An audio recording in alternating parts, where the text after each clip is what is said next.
So we're trying to make sure that everything's working. So if somebody can make sure we confirm this. Right now, how's it looking? Yeah. Can you hear us? Hear us. Test. Yeah. Okay. Looks like we got sound. Good. I'm not that. Well, I'm a little slow, but not that slow. So let me make sure we have the right screen on. Give me a second. Again, guys, I gotta get used to doing this. I know you can only see our logo right now, but it'll come on in a bit. But anyway, guys, show number 16. Thank you for joining us. We're very excited because we have 3 top-notch professionals in their realm, in their industry. So we're going to be talking a lot of important smart stuff, and it's going to be hopefully one of the most intellectual shows we've had yet. I mean, we had a lot of smart people, but we try to balance it out with a little bit of humor and entertainment. Today we don't have any entertainers. Today we're going to be talking about a lot of serious topics, and of course we're going to try to keep it light, like we always do. But It is an adult podcast. But it is, and remember, it's an adult podcast. So, if you cannot think through what we say, then it's probably not gonna be a podcast. I mean, if you react emotional to some of the things we say, then you're in the wrong channel. Again, I'm trying to switch cameras, guys, and eventually it's telling me it's slow internet. So, give me a chance to hopefully click it onto the camera. But anyway, all right. So today, like I said, Fred, the Southman, could not be here. So we're gonna start probably for a little bit. We're gonna start asking different people to come in and be guest hosts. And today we happen to have Mike Garza from Whispers, the owner of Whispers. I asked him and he said yes in a heartbeat. Another smart guy, a businessman in Laredo. Mike, we'll let you say hi. Go ahead. Thank you for the smart part, please.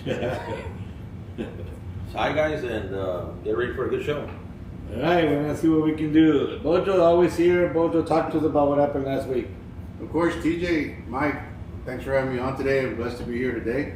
So last week, those of you who didn't tune in, we had the privilege of having Dr. Sharon, or nurse practitioner, we call her Doc, Sharon Moreno. She's out from the Valley, and she is, believe it or not, because I hope nobody steals her thunder, because she's doing a great thing. She does her practice on wheels. Think of it as a medical food truck. That's what she does. She caters to people that can't go to her visit to a clinic and what have you, and a lot of them happen to be veterans as well. So kudos to her for what she's doing, the tremendous work.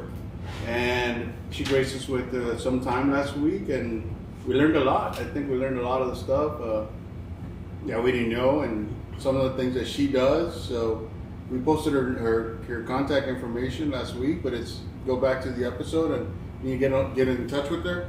Excellent service. I can recommend her, and she's a good friend of ours, and we thank her for stopping by. So there you go, TJ. We cut it short last week. This week we're planning to go probably the whole 3 hours. So again, we're gonna break it down into the 3 guests. Overtime. We're gonna be the good thing is that we're getting paid really well. Very. Especially Mike. Sure. Yep. All the Mike's sponsors, getting thank you. Yeah. In fact, you know what? I'm glad you brought it up. So let's get the sponsors out of the way. Pay the bills. Yeah, pay the bills. So we got attorney Silverio Martinez. Anything you need when it comes to criminal and civil, he's ready to get in and step in and represent you in court of law in this fine county of Webb, Texas. Anybody know how many? Do you know, Bojo, how many counties we have in Texas? Oh, I used to know. Anybody know? Mickey, do you Like remember? 577. That's not that much. That's too much. 276. You're getting closer. Maybe. Yeah, About I 250. used to know. Getting a lot closer. I'm a notary public, so I used to know Yeah. the. You should know this. We got Google, right? No, it's 254. That's why I'm not a notary. That's what it is, 254. How many counties in Texas? How many counties in Texas? 254. You wouldn't believe it. So that means that there's 254 sheriffs with an average of 4 constables per county. Can you imagine how many constables are out there? That's a lot of law enforcement. A lot. So, but anyway, all right, guys. My respect for you just went up a little bit higher. 'Cause Whatever. Not too much, but do me a favor, text Salman and see if he can help us out with the screen. I can't get out of the screen, man. I can't. They can't see us. They're watching. They're looking at. so they're seeing that right Yeah, now. they're seeing that right now. So see that. So I'm trying to see if I can switch it to the cameras, but I don't see it. Like that camera there. Yeah, it's live. So we're trying to see what's going on here, guys. So give me a check. Give me a second. But give me yeah, that's what you're seeing, right? Yeah. Okay. Do me a favor. See if we can. Yeah, get in touch with them. I've seen the logo. Yeah, that's what. That's Yeah. what. Yeah. That's what you're seeing. But the cameras are on. He's got the IT guy show up. Well, we've got another IT guy. Hopefully we can. So supposedly touching now will switch this out. So anyway, so our RT guy trying to get this good thing going, guys. So again, I mentioned Silverio. Again, he's available. We got Mariachi Mezcal de Texas. We always say we're the second best mariachi because everybody else thinks that they're the best. So nobody claims to be number two, right? So we'll be number two. Not the Austin Powers, number two, but the second best in Laredo. So Waterway Protection Services for all your security, private security, and private investigation needs. Also, get ready, guys. We got some associates of mine. We're about to start a level 3 security company, also to certify level 3s in the area. We don't really have them. We do have other companies that do that, but we're getting ready to bring in a bunch of top-notch instructors to get you guys certified in level 3 for those of you people that are interested in becoming level 3 security officers. So get ready for that. Western Works Pizza, Eric, you piece of shit. We're still waiting for the pizza. How long has it been? About 12 episodes. 12 episodes. He promised us 7 pizzas an episode, and we've gotten 4 in the last 16 weeks. What's wrong with this guy? So, now we started a wrestling company, guys. So if you guys want to, especially for the kiddos, you want to bring them in something different for the summer, bring them in, and we can actually teach them how to wrestle and that kind of stuff. So, all right. Also, Whispers Bar and Lounge. We have the owner here today, and again, he's one of our sponsors, guys. That is, I keep on calling it the best kept secret in Laredo as far as the venues for you to go and relax and have a good time. It's a safe environment. Mike and the boys and girls there don't mess around.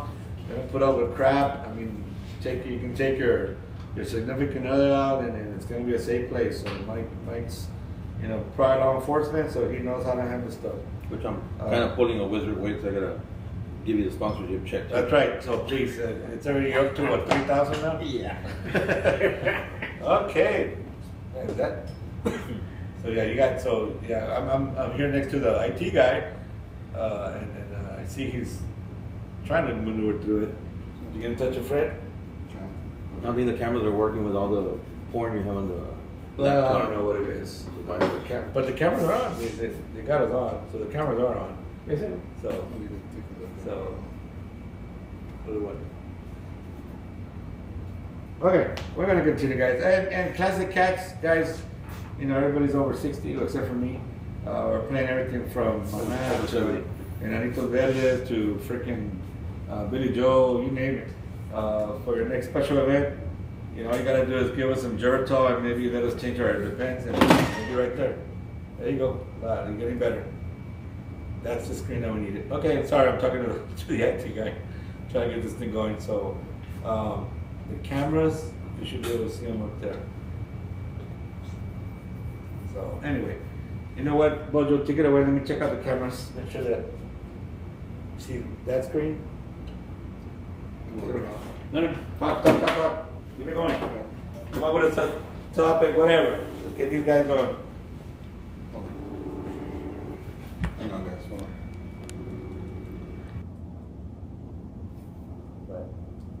Hey Mike, what's up? We're having a little difficulty here, Fred. Got it. Got it? Are we on? For the Yeah. cameras, We're back, TJ. the logo only comes out on the got it. the You YouTube. got it? Mike, Good. can you put his screen, please? Yeah, just As long as we have him. Okay, we got it. We got it, Fred. All right, Thank you. He's on. We gotta give our IT guy a little bit of a chance. There you go. Now you're on. Give a round of applause for Yeah, the yeah. guy. It wasn't working, and then I just called the IT guy, the other one, and then Yeah, all of a it sudden worked. he got it. All right, that'll work. That's it. All right. IT guy, you're gonna call tornadoes? No, that's the other. That's it. Okay. Yes. Got it. Thank you so much. Thank you, Reina. Reina is the man, man. He's the man. Okay. All right, guys. So our first guest that you come on the screen, it's Father Ernest Buchanan. He is one of the smartest people I know, and what he doesn't know, he'll pretend and he'll tell you a good answer, and you believe it. So that's good. But very educated individual. He's also a chaplain in the State Guard and a captain in that organization. So I've been trying to get him on for a while. He's very busy. He's supporting the mission right now in, is it Brownsville area? McAllen. McAllen, I'm sorry.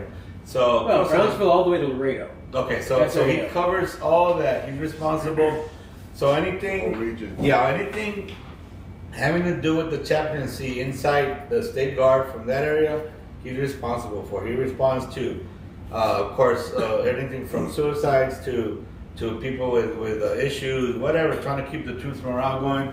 So it's a very thankless, stressful job. I've seen where some of my troops in my battalion are going through stuff, and he's on it. He's on it. I mean, with a lot of time. There's no time off. It's 24/7 for him, and it's a lot of stress.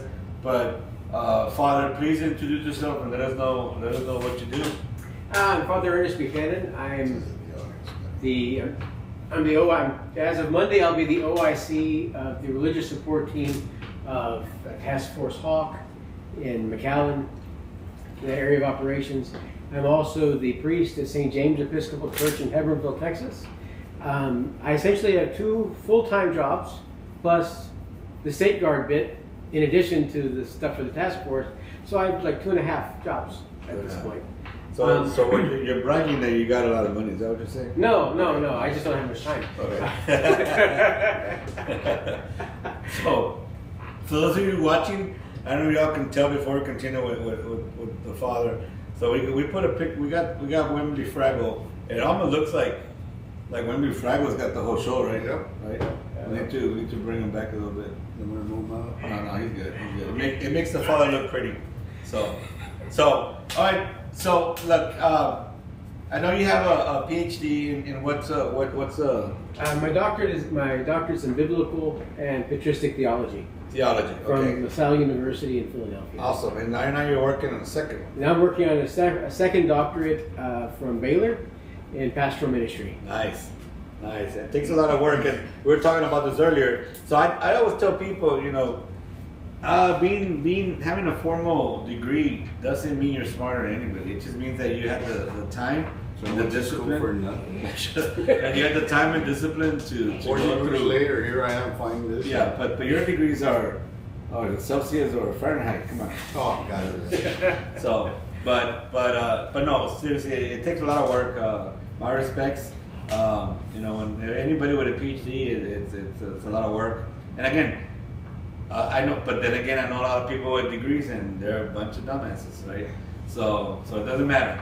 You have to have a combination of street smarts and book smarts, so you can succeed in life. Anyway, can you tell us real quick? I'm gonna call you Doc. It's a lot easier for me to say Doc since you do have a PhD. All right. Can you tell us real quick about the State Guard mission and what you're seeing out there? I mean, I'm sure that. Well, let me ask you this: are you prior service military? I'm prior service. I started out in the Navy 40 years ago this week. No, you're not prior service. And then I went over to the National I Guard. thought The you Navy said doesn't prior count. service. Navy doesn't count. After breaking service, I went to the Army National Guard, Okay. served there, and How long? then 4 years. Okay, so at least you came to the good side. Right. Came to the green side. Then I got at a break in service for about 20 years, and Oh. then when I came back to the United States after living abroad for quite a while, I wanted to join the National Guard again, and they said, "No, you're too old." So So you found the State Guard. So I You found the a State home. Guard. Awesome. So you are prior service, so that's awesome because not for nothing, but it does bring a lot of validity to your work. Right. Because you speak the language, you understand what they went through. Although Navy boot camp, I wouldn't say it's but it's okay. It's all right. And- Not all of us could have gone to the recruiting office. We all make Although, mistakes in life. my company commander, I think he was a SEAL in Vietnam, Uh-huh. and so he kept yelling about how we have to go back and kick out the VC. He was in that mentality. Yeah. When you're too old, they don't want to take you back. What you normally do is you open up your own podcast. That's what a lot of people do. You know what he's doing? You're talking shit already. You already talked. Not even here 20 minutes. You're gonna start talking your shit right now. Control your boy, please. Please. What's So- up? Wembley's with me. Yeah, when we here. Lena, let me know about the sound, please. Audio. If we're still good with the sound, because it's telling us that it's cutting off. So, but no. No. Sounds good. Okay. All right. I think we're good. All right. So again, the mission. Let's stick with the State Guard. Yeah, sounds good. Thank you. We'll stick with the State Guard. What? Since you've been, how long have you been in the State Guard? 4 years? I've been the state guard for a little over 2 years now. 2. That was more than that. Feels like it. Quite a few. I've been on active duty for over a year, so it feels like 6. All right. Thank you. Let us know, please, if there's any change. What are the challenges? What are the most calls for service for you in your lane? In my lane, because I'm deployed with National Guard, I'm embedded in a National Guard unit, an Air National Guard, it's joint activity. So, the biggest challenges I see of a lot of these younger folks, they're away from home, they're 18, 19, 20 years old. They're away from home. Mom, their aunt, grandma, grandpa, they're not there looking after them. And so they're kind of making more money than they've ever made before. So Right. they're not really investing their money wisely Right. because they don't realize that these deployments are temporary. And so they could be sent home next weekend. And we have these guys who have bought 4 pickup trucks, $70,000 each, or whatever, who have not really taken the time to reason through, do I have a plan afterwards? That's the biggest issue I see, is people not really planning. And when they don't plan, when they don't think ahead, that's when they start to despair, and that's when I get called, Got it. right? They know that their stressors are typically Financial. monetary, financial, family, because families depend on your income, Yes. and plus just acting out because you're away from home for the first time. Right, because they didn't know how to do that. Right. So you're bringing up a good point because we saw that a lot in combat. Mhm. Can you imagine? This is a Sounds like a Kona's mission. Yeah. I mean, once they go all Oh, Konas, It's a whole different. a whole different ballgame, and then people shooting at you and trying to kill you. Right. That's a lot. But yeah, then we are talking about the new generation, right? Right. This is different from what we all grew up From our army. Yeah, our military was very different. But yeah, and it's hard because sometimes I can just imagine you want to slap them upside the head and say, come on guys, wake up. But you can't. It's frowned upon if if the priest Yeah, kind of yeah. stuff. That's really With not the really. chopper. That's not really a tool. It's supposed to be my toolkit. It's there in case, break glass in case of an emergency, right? But do me a favor, Doc, can you get a little closer? Sure. To the mic, just to make sure that we're capturing you. Okay. Okay, so getting off topic of that, you said you were charged of a church in Hebronville, correct? Yes. And it's an Episcopal denomination, right? Can you tell us a little bit about that? Because a lot of people, Laredo's predominantly Catholic. Right. So an Episcopal church. In fact, do we have any? Do you know? Is there any in the Christ Church Episcopal. Okay. It's okay, where got the it. 3rd Battalion drills. Got it. Okay. So what's the difference? The layman's term difference. I'm sure it's more than one. Okay, their difference is because they're 500 years of separation, Okay. and so they're going to be. They're the one. When I was a parish priest in Mexico, the one thing that people noticed most was I was married. Okay. That was the big thing that people kind of left out. Because if you look at the structure of the church and bishops, priests, deacons, all that, that's the same. The Mass is about the same. But the one thing that your average, ordinary person figured out was, that my wife was my wife. Okay. And we didn't hide it. It was no great No, you didn't. secret. There was, There's nothing to hide. There's nothing to hide. And so that's the one thing that people notice first. Is later on there'll be other things that why do we give communion to young children instead of waiting for la primera comunión? Okay. Well, that's because we followed the or Eastern Orthodox Okay. practice of giving communion to infants. Basically, as soon as they can swallow, they're allowed to receive communion. Because Really? if they're baptized, they're fully members of the body of Christ. Yes, right. So, but the babies, you can still give them communion, right, without being baptized, because they're still considered holy. I mean, No, you have to be baptized to receive communion. oh, so a baby, once he's no matter what, you got to be baptized. Right. No matter what, you have to be baptized. That's Because baptism That's is huge. That's because huge. baptism is a sacrament of initiation Got in it. the church. Yeah. Um, So that's the same for us, except our baptism. I mean, our what is it? First communion is a little older. or 7 years Right. old or Yeah. something. Yeah, and that was a practice in England actually, up until probably the 1960s, 70s. It might still be. I don't know. I'm not English. I don't know. But in England, the practice was to only receive communion after your confirmation, which was about 12 years old. 12 to 14. And so, Okay. Interesting. Another thing you don't know about Doc here, his Spanish is awesome. It's hilarious. It's hilarious because he's white, and people around him want to talk Spanish, thinking he doesn't know. And when he opens his mouth, come on, I know you have a good story. Come on. I remember the first time we met. Oh, that's right. That's right. You were that guy. And earlier he said something and I didn't hear. No, it. that's right. He goes, "What did you say?" No, but I go. Yeah. ¿Qué dijo? And then he repeats. I'm like, oh shit, you understood.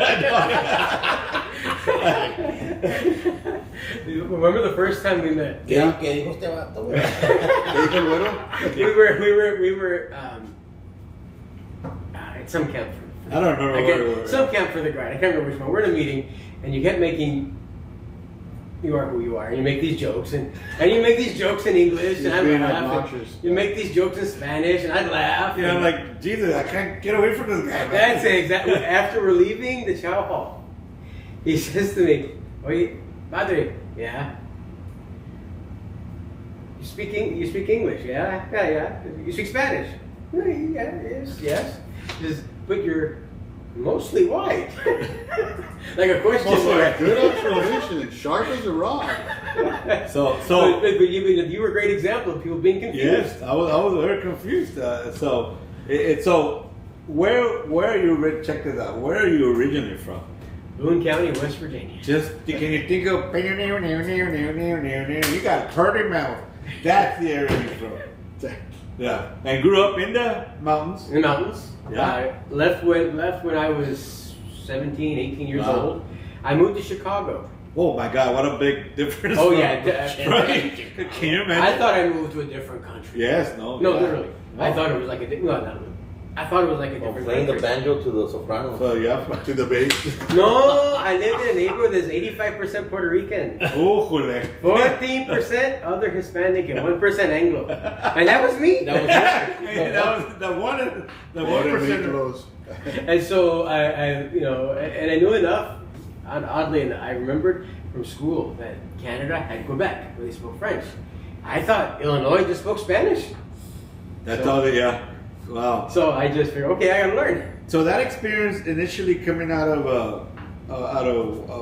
the mountains, going to New York, all Puerto Ricans, learn that's a different Spanish. Those are New York. It's like yes, it's Yeah. a very different dialect. Yeah, to all my Puerto Rican friends, I mean, you guys are nutty with your language. It's different. It's still Spanish, but it's just a different Spanish. It's a different dialect. And then you get assigned primarily for most of your tenure as a priest in Mexico, correct? Different parts. I've been in Mexico. Yeah, I've been in Mexico.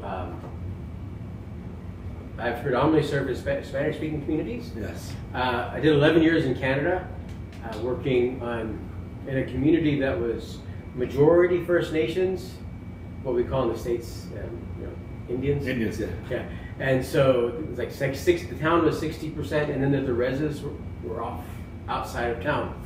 And so most of my life I've worked within, if not in Latin America, either with native peoples or in the Hispanic community. Okay. Now, so would I be wrong if I said that you learned by experience? I mean, actually talking to them, not a formal class. I bought a book. You bought a book. I plus bought a all book the- and I talked to people. Yeah. I went to the panaderia, I went to the taqueria, I ate the alcapurrias and just ate. I love it. Spanish is awesome. And then And then you had the great fortune of marrying a Hispanic. Yes. So see, that did it. So you learn Spanish at Taco Palenque. No, He enhanced it. It got better. And at Panos Bakery. And panos. and what was really funny was this. What you're talking about, people getting kind of disoriented when they see me and assuming I don't understand. Yeah. That's the story of my life. Yep. And- I think it's hilarious. Yeah, it is. It's And- fun. I would have a blast with it. And with my wife, I mean, that helped me develop my Spanish Yeah. a great deal. But even after 30 years, 40, oh wow, I'm old. 40 years almost. Yeah, because this is Yeah. Wait, let me take my shoes off. I can cut on my toes.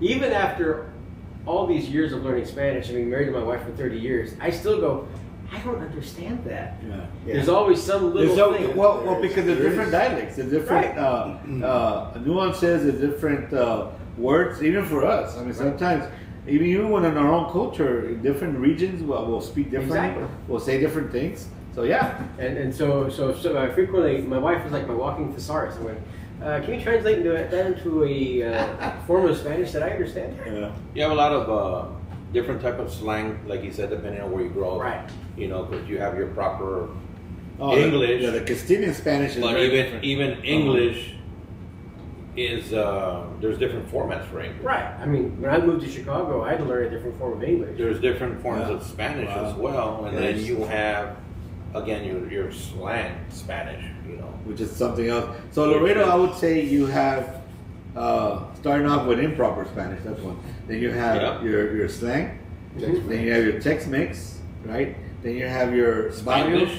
Spanglish. And then you have your barrio verbiage. Mhm. Also, that could be. I mean, from barrio to barrio, it's gonna change a little bit. And you ever wonder why I'm confused? Yeah, I know.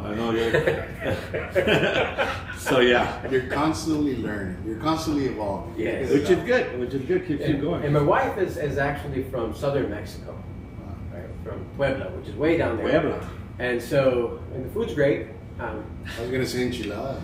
Enchiladas, chilaquiles, mole poblano, La mera el verdadero, eso fue donde fue inventado. Lo que compran en las botellas son falsos.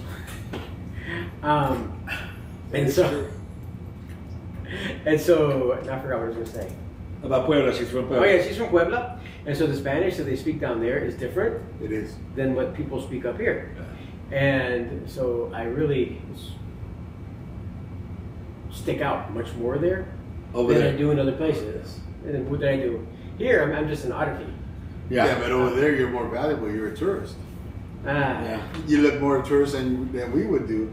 But you're absolutely right. It's just a different. There's levels in Spanish, It's- and then there's a slang, what's called in Spanish "caló," and it's just the pronunciation of a lot of them, the phonetics behind it also, and it's. Right.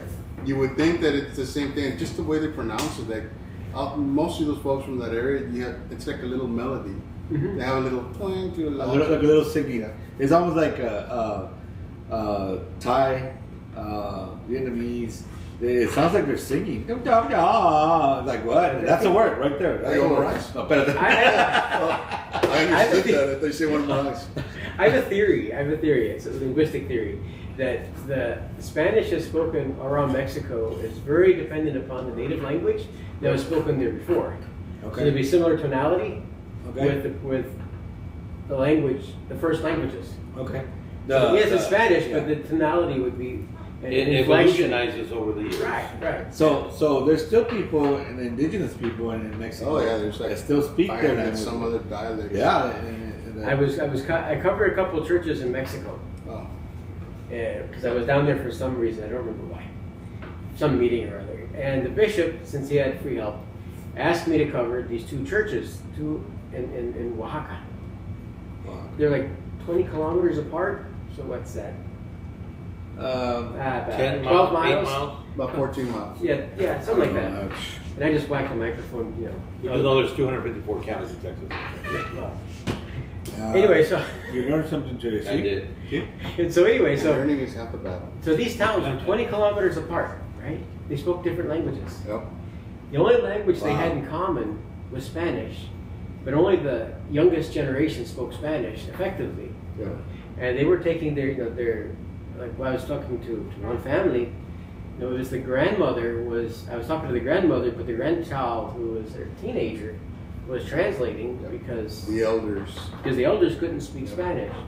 And the grandmother was laughing and she's like, well, the problem is now our counts don't actually like each other. Yep.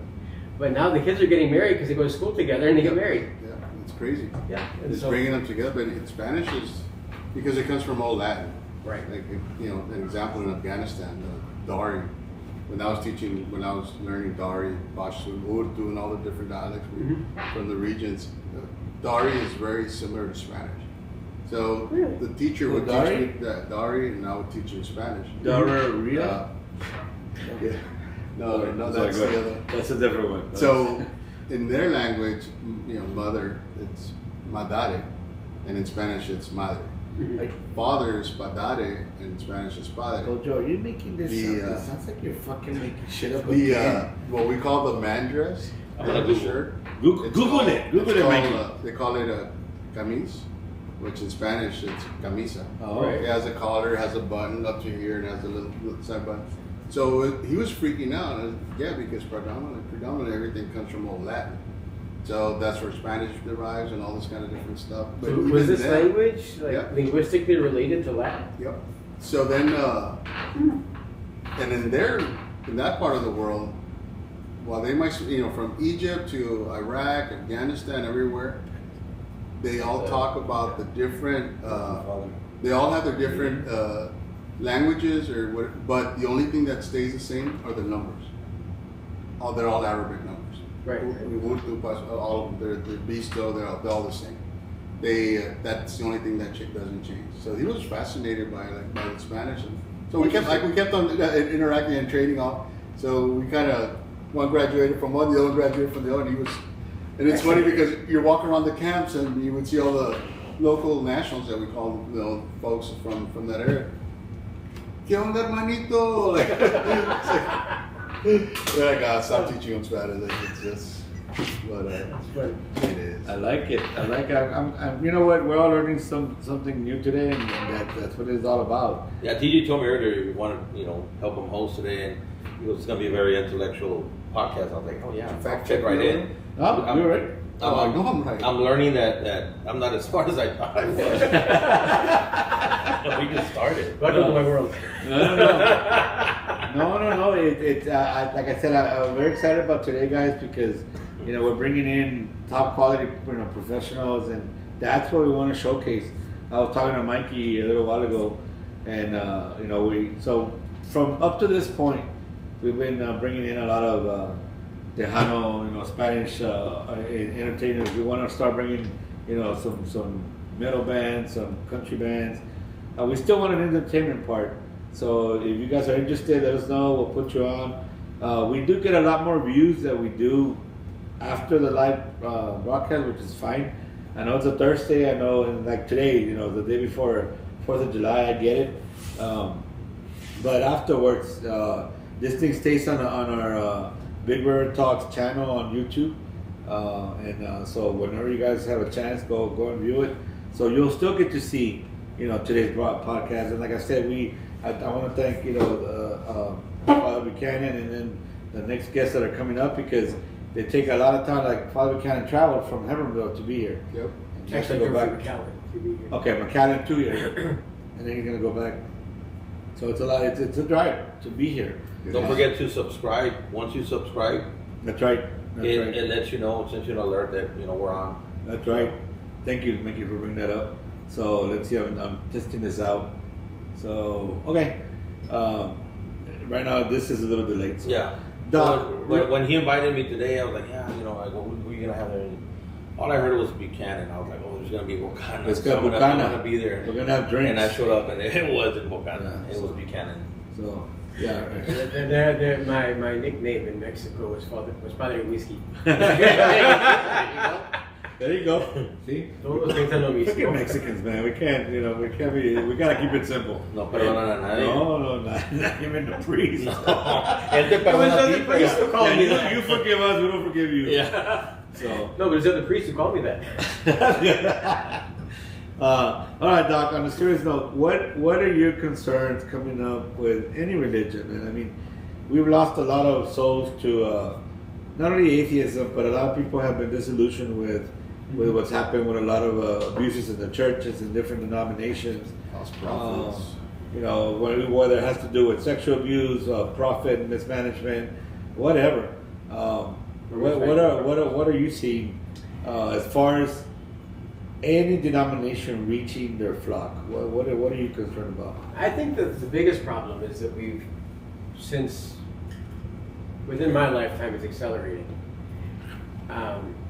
I think it's always there to a certain degree in the 20th century. We've become very entertainment focused. Okay, about a good show. The people in the pews, they're our clients, they're our customers. We're there to entertain them. When what we really need, and we need to give them what they want, or else they're going to go away. And I think one of the issues is that we need to, as churches, it doesn't matter what church, just in general, we need to pull back from the entertainment-based model to remember we're not actually here for, when we come together as a church, we don't come together to be entertained, we come together to worship God. So we should shift our focus from ourselves, quit looking at our own umbilicus, and look to God. That's one. The other one is that this goes back quite a while. We need to go back to the basics because we've spent a lot of time over the last 50, 60 years, 100 years,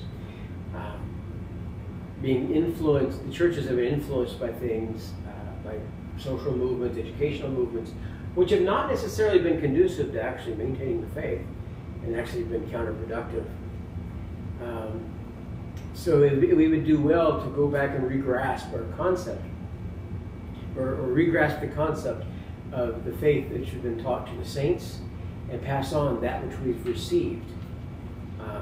There's a professor at Tyndall College in Toronto, I can't remember his name. He writes a lot of books about recovering the great tradition, thinking about God in the great tradition, because there's a whole trajectory of Christian teaching throughout, even before Christ, and going back to Judaism. There's a whole trajectory of teaching, and that we can receive and be fed by, but when we seek after other things, particularly like profit margins and things like that in the church, that when we walk away from that, that's when we are in peril. Because we're departing from the reason why we're even there. Yep. Okay. Agree. So you touched a subject that you said go back to old times. I think that subject right there is overall in everything and anything. Always at home, always at the church, always at customer service, at businesses. Everything has been shied away from the way things were ran before, which were more real and more simpler, versus the life and the world that we're living in right now. It's all just become a bunch of technology, a bunch of business-wise, So, yes, old time, old school is always worked, and it worked in the past. Right. You see a lot of memes and quotes on social media, where you see the kid playing outside and the mom bringing him in because he's been out there all day. Versus, there's a picture in the bottom of that one where the mom's kicking the kid out to go play because he's always playing video games. So, touching the concept of old school, it is better and it's worked, but, we as a whole, as a society, has been just, transitioned into something that has been created into, like you say, you're building a monster and then you're not going to be able to handle it anymore. Going to now robots running the world, and I saw that movie back in the 80s. It didn't end well for us. No, it did not. So it's just, Terminated. you know, as funny as it is, whatever, that's what we're leading to, you know. I think that in my more radical moments, I have very kind of almost Luddite tendencies, anti-technology. I mean, I use it, Yes, but but there's a certain sense from going to how much of our own souls are we losing as human beings? definitely. yeah, And you touched on something very important though, because of the current rhetoric of what's going on with the world, we've compromised ourselves. Mhm. And the gospel should be the gospel, or the teachings of whatever your denomination is, that's what it is. But we've compromised ourselves as a society so much that we've lost focus, as mentioned. And the other thing is that now we have a disparate gospel, a soft gospel. Mhm. Don't nobody want soft gospel, but they don't know that. They love what they're hearing. You have these pastors, you have these mega churches and all this kind of Right, stuff. right. And then all this, oh well, prosperity is coming to you, but they never teach the real word. The Bible, I guarantee you, if you open it and if you don't feel a little soreness when like, oh man, this is for me, like, oh, I can't, like, well, how do they know about me? Like, that's the real gospel. Right. There is no such thing as a soft gospel. There is no, Yes. once you move the needle from that, original concept, then we have what we have nowadays. Right. And like everybody's agreed to here, we do need to roll it back, Mhm. and go back to the basics. But it's up to us as a society to do it. I'm going to say one thing. I've never heard these two morons next to me sound so smart. So, Doc, thank you, Father, for bringing this. I mean, I'm kind of impressed with both of you, especially you, Mike. You're drunk half a day. I know, So- yeah, but I'm sober when I'm asleep. that's when it records. No, I'm serious. This, I mean, we were joking before. I asked the father a question, and he took us somewhere serious. I'm actually a fisherman of Christ. I Yeah. am. So that's something TJ didn't know. No, I didn't know. And that's awesome, guys. I mean, look, there's people out there listening or will hear us out that are adamant about not believing or whatever. Hey, that's you guys. To each their own. Yeah, to each their own. We're not gonna try, because I don't like when people try to shove their religion on me. And Yeah, I'm never exactly. gonna do it to anybody else. I think all of us here are respectful. Religion, politics, Yeah, all we that is a don't get into it. never-ending. Of course, in debate. this case, being in front of a father, of course, we're gonna talk about religion. But what I'm Kind trying of to goes with the job. yeah, yeah. But we are not we're not here to preach or anything like that in any way. We're all different and we all follow the same deity, the same God. It's just a different name, but it's the same person, the same being, the same superior being. And hopefully, we are following the teachings of that guidance to, so that we can get somewhere better Now, after. And I'll say it After again this and world. again. It starts at home. Yep. Don't blame your pastor. Don't blame your father, the preacher, in the church. It starts at home. Yep. If you don't start it at home, you cannot blame anybody else. I told you, your kids will be educated by three entities: the cops, the gangs, or the streets. So, honestly, it's an internal search you have to do. You're either in it, you're with it, or you're not. There is no half and half, and that's where we're going wrong. I empathize with everybody, and their morals and their beliefs are the same, whatever they want to do. But you can't expect everybody else, and this is where we get the wires crossed. Because you believe in one thing, you expect everybody else to do so. It doesn't work that way. Yeah. We have to respect each other, whether you think your church is the best or you're the right. At the end of it's the same God to begin with. There's only one God. There isn't one for each one. No, there's only one. And whoever wants to debate, give me a call, and I'll take you to the scriptures. So it kind of upsets me when we waste our energies on that. When you've been in a place in a foreign land, and you're praising God in a building of just rumble of what used to be a church, and you have all these denominations, and they're all praising the same God, that's when you take it as it is. So then you rotate back to the world, and people are, this and this. So that starts the divide, and that's what the enemy wants, the divide. So it's what Mike says, it's what Father here said, and it's what TJ. We need to go back to the basics, as simple as that. Keep it simple. As I say, in my businesses, my motto is keep it simple for optimal results. That's it. That's it. Don't over elaborate. It is not your gospel. It is not what you think of the gospel. It is what it is. The scriptures or whatever your followings, your doctrines are, that's what you got to follow.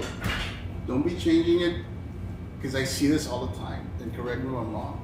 Somebody will preach and, it's because, and it's due to the current topic of what's going on, or, like right now, LP Diddy's trial, and so I'm going to preach about, the Holy Spirit. He's like, no. Like the translations get lost. So I'm just saying, just keep it simple, keep it to the basics. And So wait, somebody preached about P. Diddy? no, I'm just saying as an example that they'll okay. use their current. All right, I got a little lost there. What the kids now call a trending topic, and they'll build their preaching around Their that. whole, whole sermon around that. Right. So you brought something up. You're in combat zone. You get together with these chaplains, and I always wanted to know the denomination behind the chaplain, just so I knew. Because let me ask you this: how difficult is to provide services? Say a Sunday mass, a Sunday service, not a mass, a Sunday service.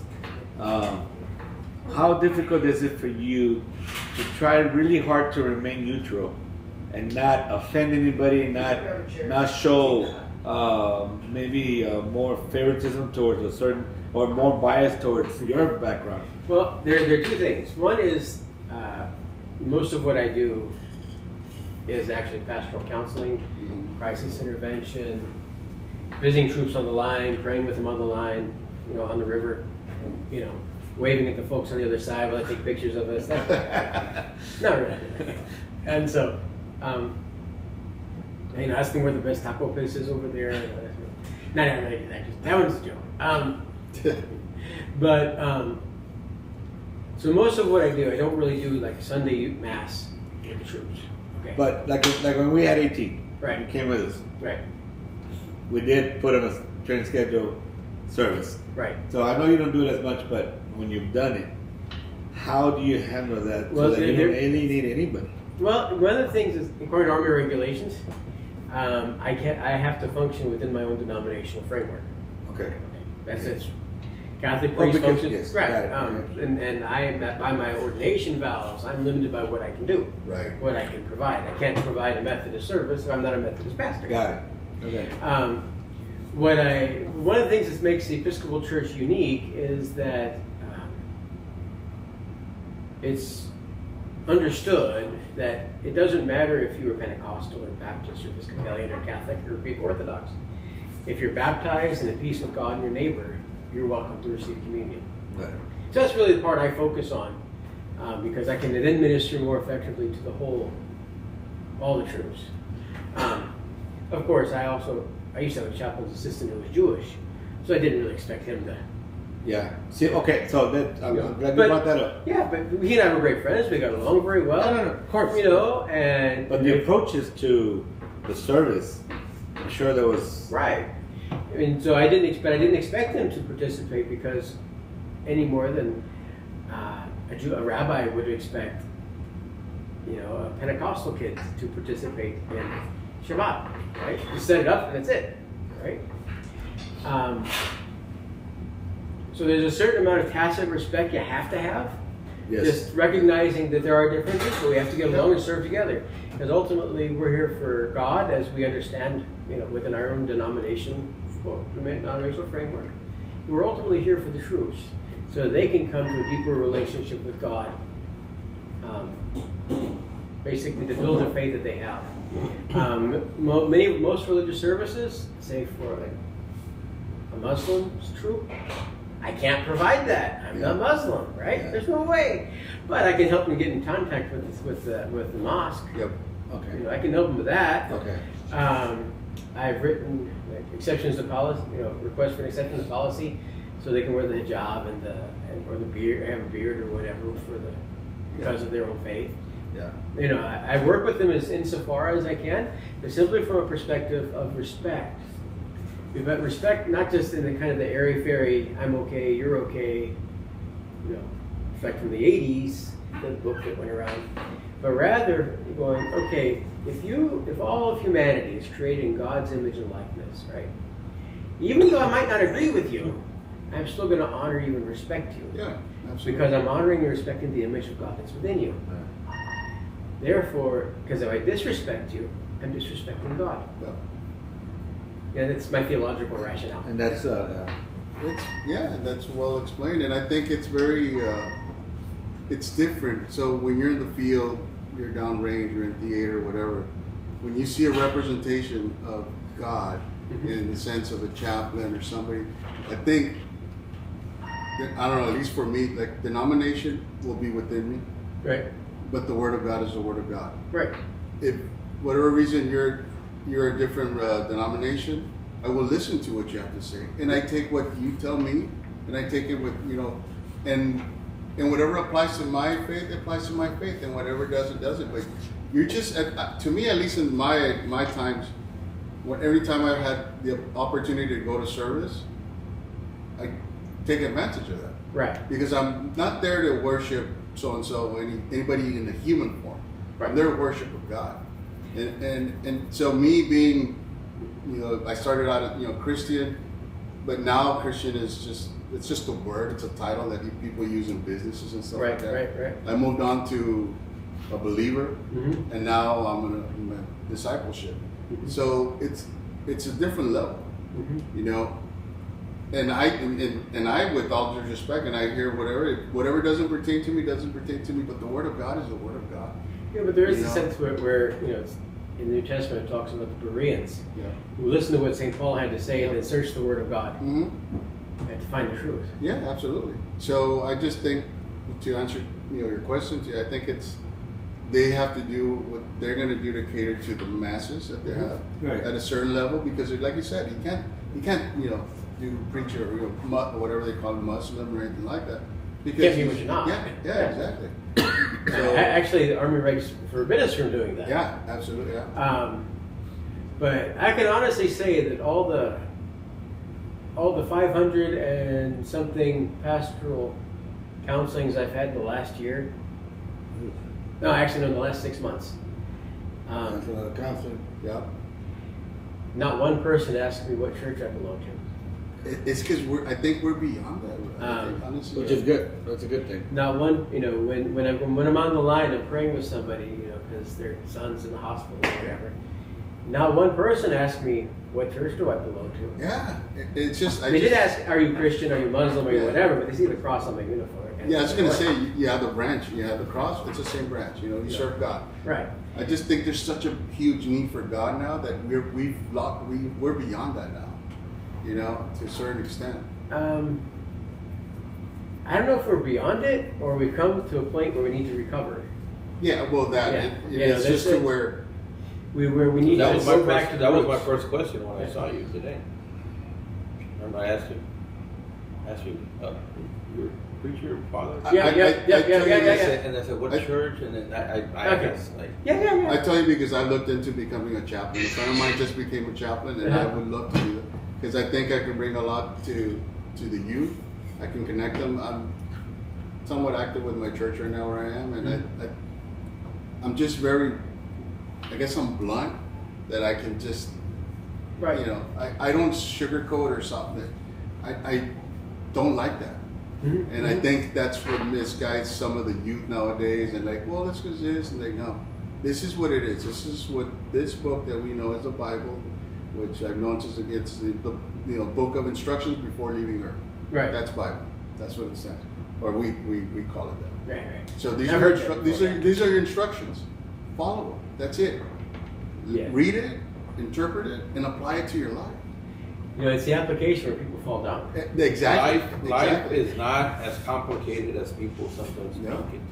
No, It's not.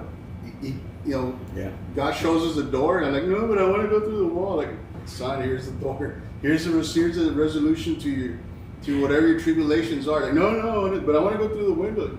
I'm telling you, dude, here's the door. There's a story that I Fall heard. short. I heard a story when I was a kid from the pastor. I was raised Pentecostal. And so the pastor once said that there was a man who was in a flood.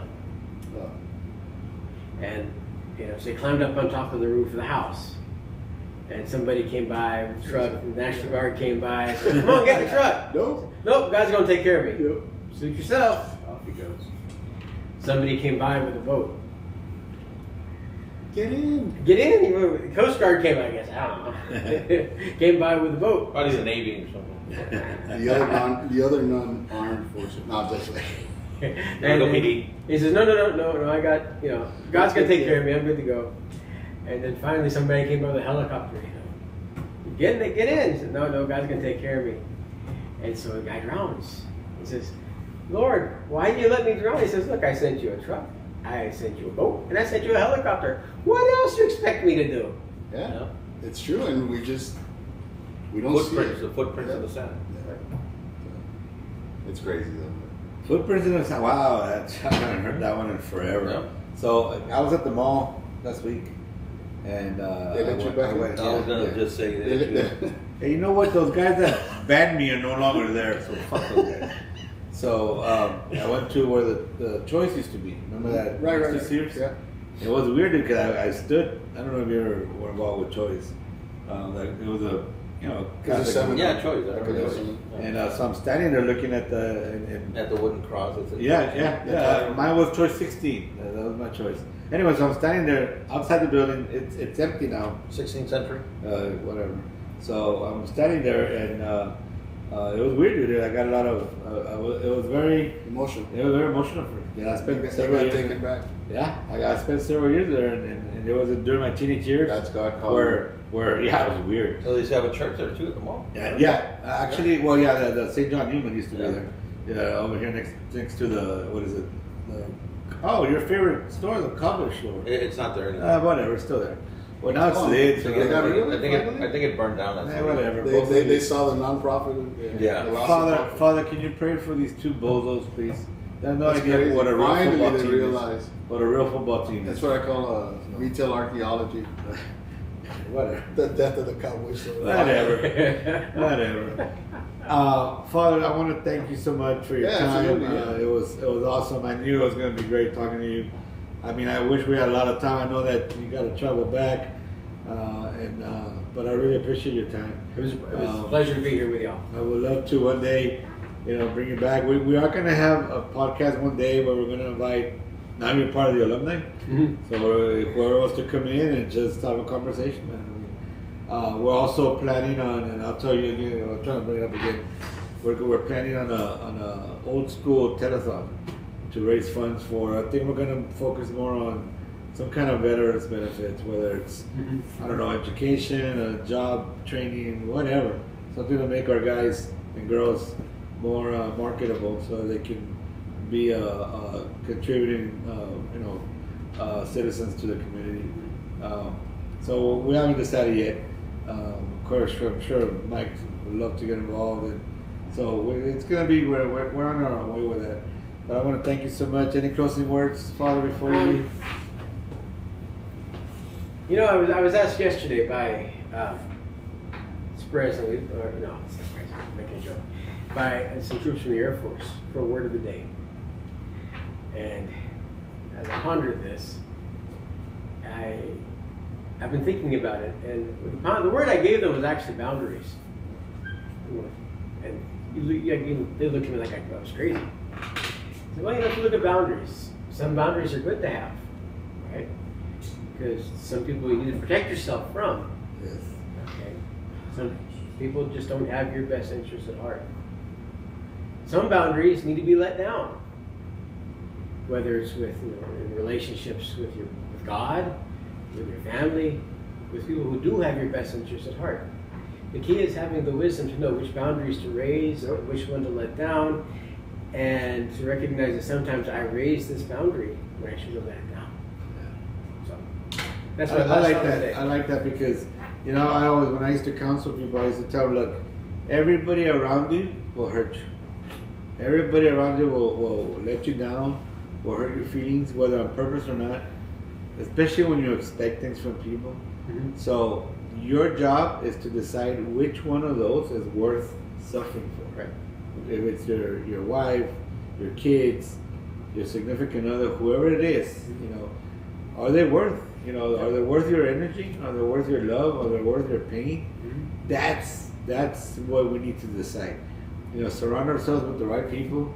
You know, like I'm lucky enough to surround myself with people that are like-minded, that have the best interest of others in mind. We're not here to screw anybody over. Now, we're not here to be disrespected either. You know, we'll defend ourselves, but we don't start fights. You know, we end them. So that's the type of people I surround myself with. But Doc, like I said, thank you so much for your time. We're gonna ask you to sign the little wall over there, and we're gonna take some pictures with you. For those of you listening, we are gonna take a little break while we do this, and then we transition. Our next guest is here already. He's got a lot of stuff to say, also, just like Father Buchanan. So I'm really excited for him to come up. But we're gonna take a little break. Don't go anywhere. Just like your closing said, God give me the serenity to accept the things I cannot change. Yep. Right? It's a song. And What's it called in English? serenity. There's no the serenity, no, the bravery or valor para Yeah. cambiar las cosas que puedo y la sabiduría saber la diferencia. I couldn't remember in English. I have the courage to accept, That's the Aceptar courage. las to que know no- the difference. y es aceptar las que no puedo cambiar. Sí. Y bajo la B2, la sirena. Su locutor por excelencia. I thought we were already there. All right, guys, we'll be right back, okay? Stand by. All right, let's go do this, guys. Did you sign off? Yeah, Oh. yeah, just turn it off. Thank you, Pichelle. Thank you. You know, Doc, how are you? Gracias, thank you so much for signing Claro que sí. up. Gracias por la invitación. Dr. Silva, Father Buchanan. Mucho gusto. Este señor que habla inglés mejor que nosotros. Digo, español. Ah, bueno, Sí. lo mismo es fácil. Sí. You're originally from where? Anagua. I don't know if you heard that area. Un pueblito aquí como a una hora de la frontera de Nuevo Laredo, son como 40 minutos y se va por Colombia. Huh? Your pero ese es Nuevo León, porque uno para llegar a Monterrey se puede Usually puts music. ir a la Nacional o se puede ir por el Out. Nacional.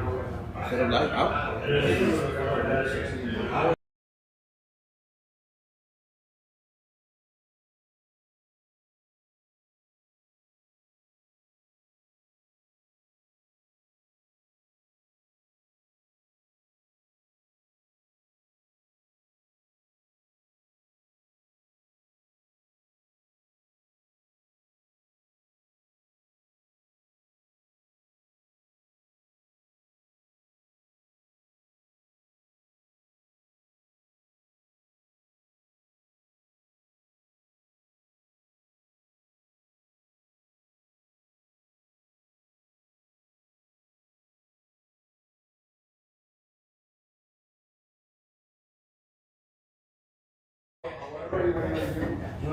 Ordained minister.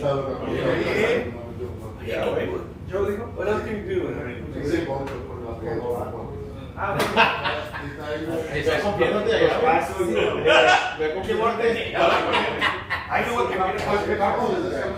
¿en serio? No es nada común.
Okay.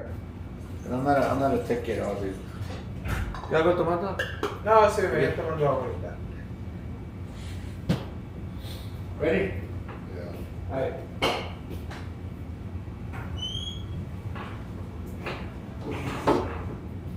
Bueno, Mikey. Let's do it.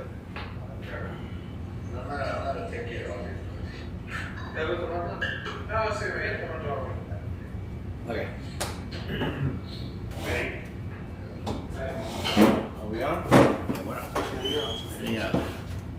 Esa es la cámara, ¿verdad? Sí. Los volteo a ver ustedes a la cámara que hago. Nosotros. Vamos a Just talk to us. Arrímense por favor al micrófono. We're just double checking, guys. We're coming up. We're coming up live.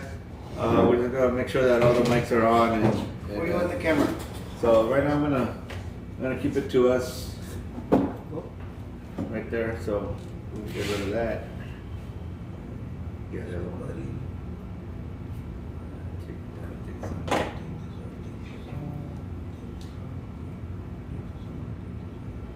Okay, there we go. You got it. All right.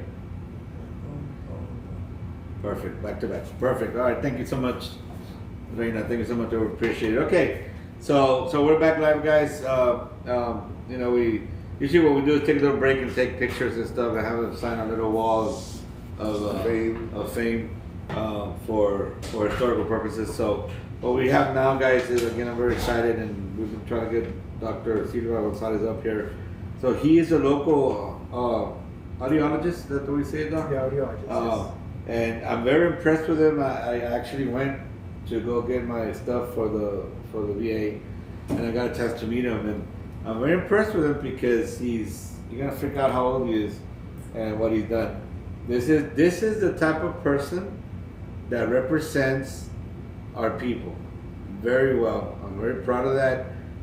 He's done a lot at his age, and he's doing great work right now with the research he's doing, and I'm gonna let him speak to that. But I'm very honored to have him present today. I think I mean, I couldn't let an opportunity. I mean, I spoke to him for a couple of minutes when I had my consultation, and I was very impressed with him. And Doc, let me switch the camera to you because I want people to see who you are. And but anyway, please tell us about yourself, please, where you're from, and your story of how you got to where you are today. Exactly. Well, thank you so much for the invitation. It's an honor to be here. First time doing a podcast, so very excited about it. So yeah, my name is Jaciel Silva Gonzalez. I'm originally from Anáhuac. It's a very small town in Nuevo León, Mexico. And I migrated to the U.S. when I was 13 years old, 2003, and been here in Laredo since. I only left Laredo in 2013 to 16. That's when I want to get my doctorate degree in audiology. Went to Indiana University for a couple of years, and then I did my residency in Miami, and I was there. I came back to Laredo in 2016. I worked for another doctor for 3 years and started my practice in 2019. So we're going to 6 years. Office called Laredo Hearing and Balance Solutions.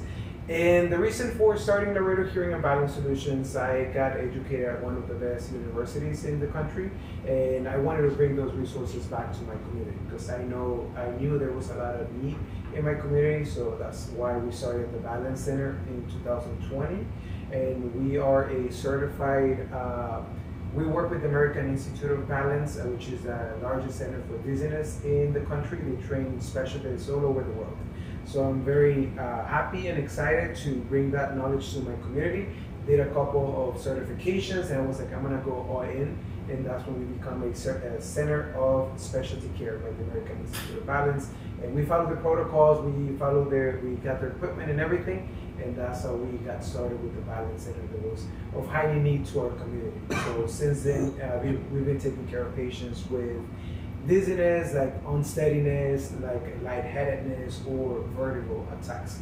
And then on 2022, continuing to expand our knowledge and bring the best resources to the community, we started working with neuroscientist, Dr. Keith Farrell. He's a neuroscientist and an audiologist as well.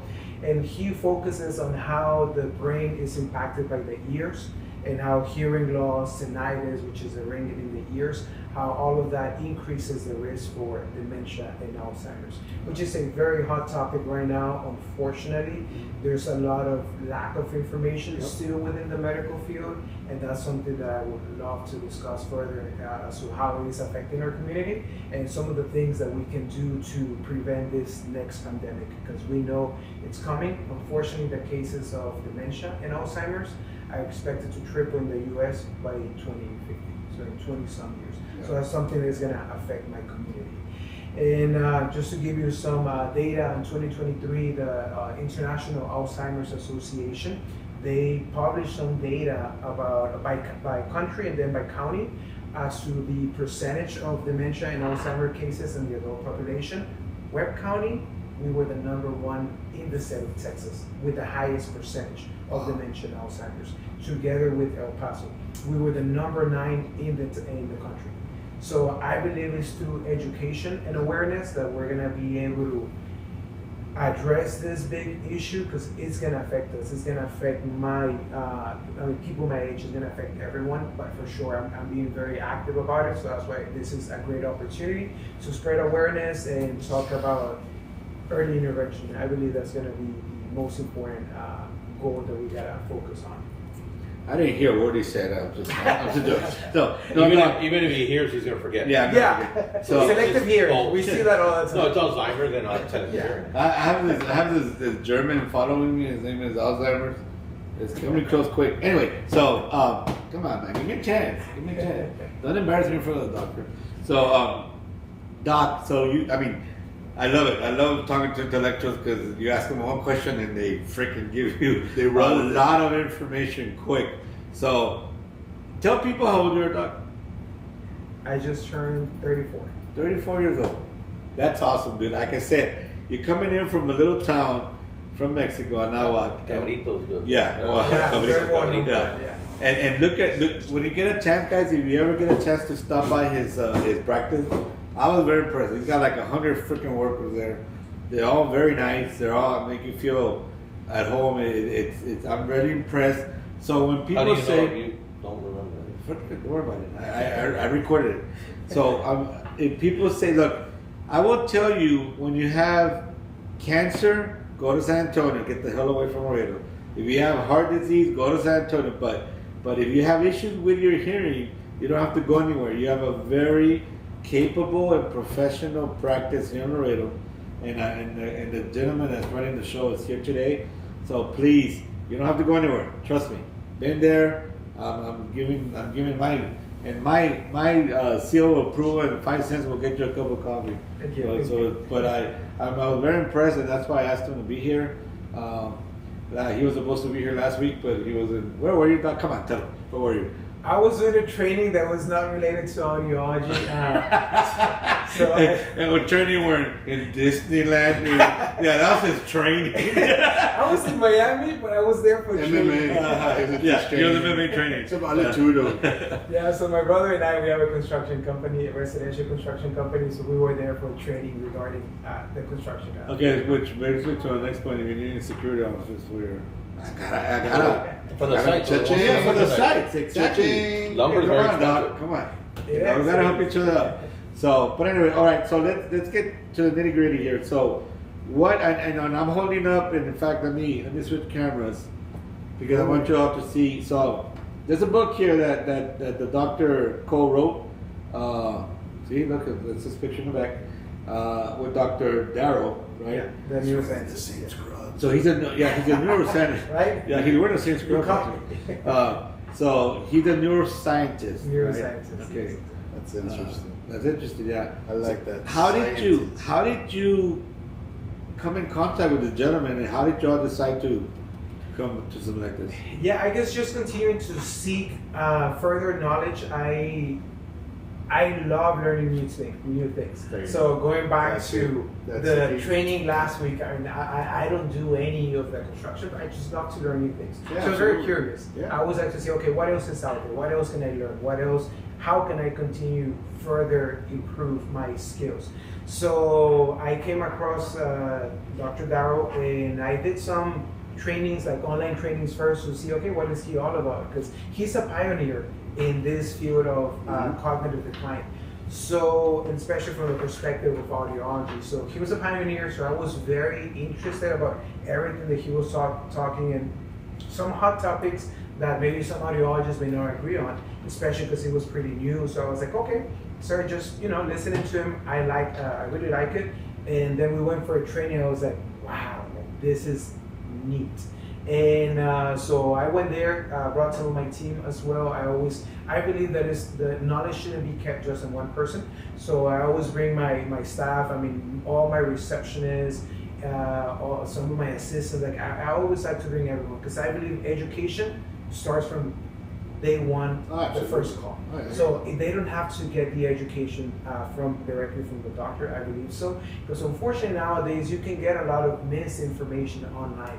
So the moment they call my office, they start getting educated by anyone there in my office. So we're all very knowledgeable about the topic. So we can all talk thoroughly about cognitive decline and the ear. So that was one of the questions I was going to ask. Back in 2006, more or less, I was feeling a little bit off balance and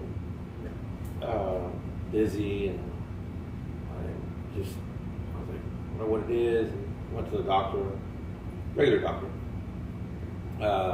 He diagnosed me with vertigo, and I think it was a misdiagnosis. Shortly after that, a year or so, I changed doctors and stuff, and the other doctor, to me, my opinion, is a way better doctor than the one that I had prior. I was going through anxiety, I was going through panic attacks. So part of the side effects of it was, dizziness. When you panic, you sometimes feel like you can't breathe again. So every panic attack and every anxiety attack has different effects. Yeah.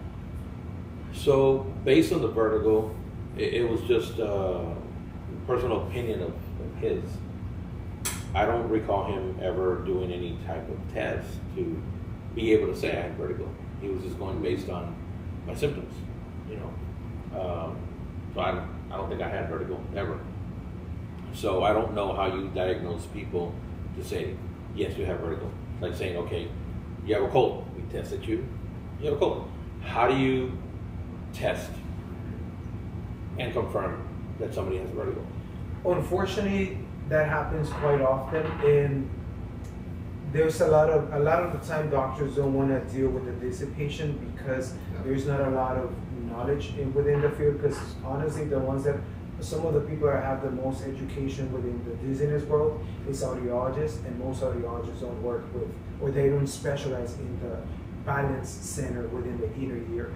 So I hear all the time that patients say, hey, I got diagnosed with vertigo. Well, vertigo is a symptom. Yeah, it is. It's not the disease. Okay. What's the disease that is causing vertigo? There's a lot of diseases, especially a lot of them are ear related. And very often, vertigo is a symptom that can be treatable. But unfortunately, doctors don't know how to address the issue, so patients learn to live with the dizziness. Yeah. Either lightheadedness, unsteadiness, vertigo, whatever it is. So the way that we treat it, of course, we do a lot of testing there in the office, but we're testing the inner ear to see, hey, is this an ear-related issue? Yeah. Is this a central issue, something coming from the brain? Could it be migraines, which is another big factor? So anyone going through, as you were mentioning, any psychological components, very often it could be migraine-related dizziness. And so headaches, but also sensitivity to lights, to sounds, and 50% of migraineurs can also get dizzy. So a lot of the time doctors see dizziness and it's like, oh, it's vertigo. That's the immediate term that they use, or they diagnosed with some other diseases that can cause vertigo, but I always recommend patients, let's go and get a thorough neurodiagnostic evaluation to see what's going on, and then very often it's something that can be treatable. And unfortunately, it is estimated that it takes about 4 to 5 different doctor visits to finally come up with a formal or true diagnosis. So a lot of patients get exhausted because they go from one doctor to the other, and they're all giving them different results. And again, it's not their fault. It should be us the one handling that. But very often, even audiologists don't know how to deal with a dizzy patient. So unfortunately, it's an area that is highly overlooked or underserved. So vertigo is really defined as a Spinning abnormal sensation. sensation Yeah, of motion. a moving sensation, yeah. So either you're spinning or the world's spinning, that's actually vertigo. So very often patients ask me, do I have vertigo? Do things spin for you? Yes, they do. Okay, then that's vertigo. Same Okay. effect as the But what is causing it? It's just like saying Exactly. fever is not So an illness. An ear What is infection? causing the fever? Yeah, exactly. For example, the very common one that is very treatable, 80% of the cases can be treated and completely eliminated, is something that we call positional vertigo. On positional vertigo, typically patients say, I lay down, I get out of bed, roll over to one side or the other. When I put on my shoes, or if I grab something from the top, I may get dizzy.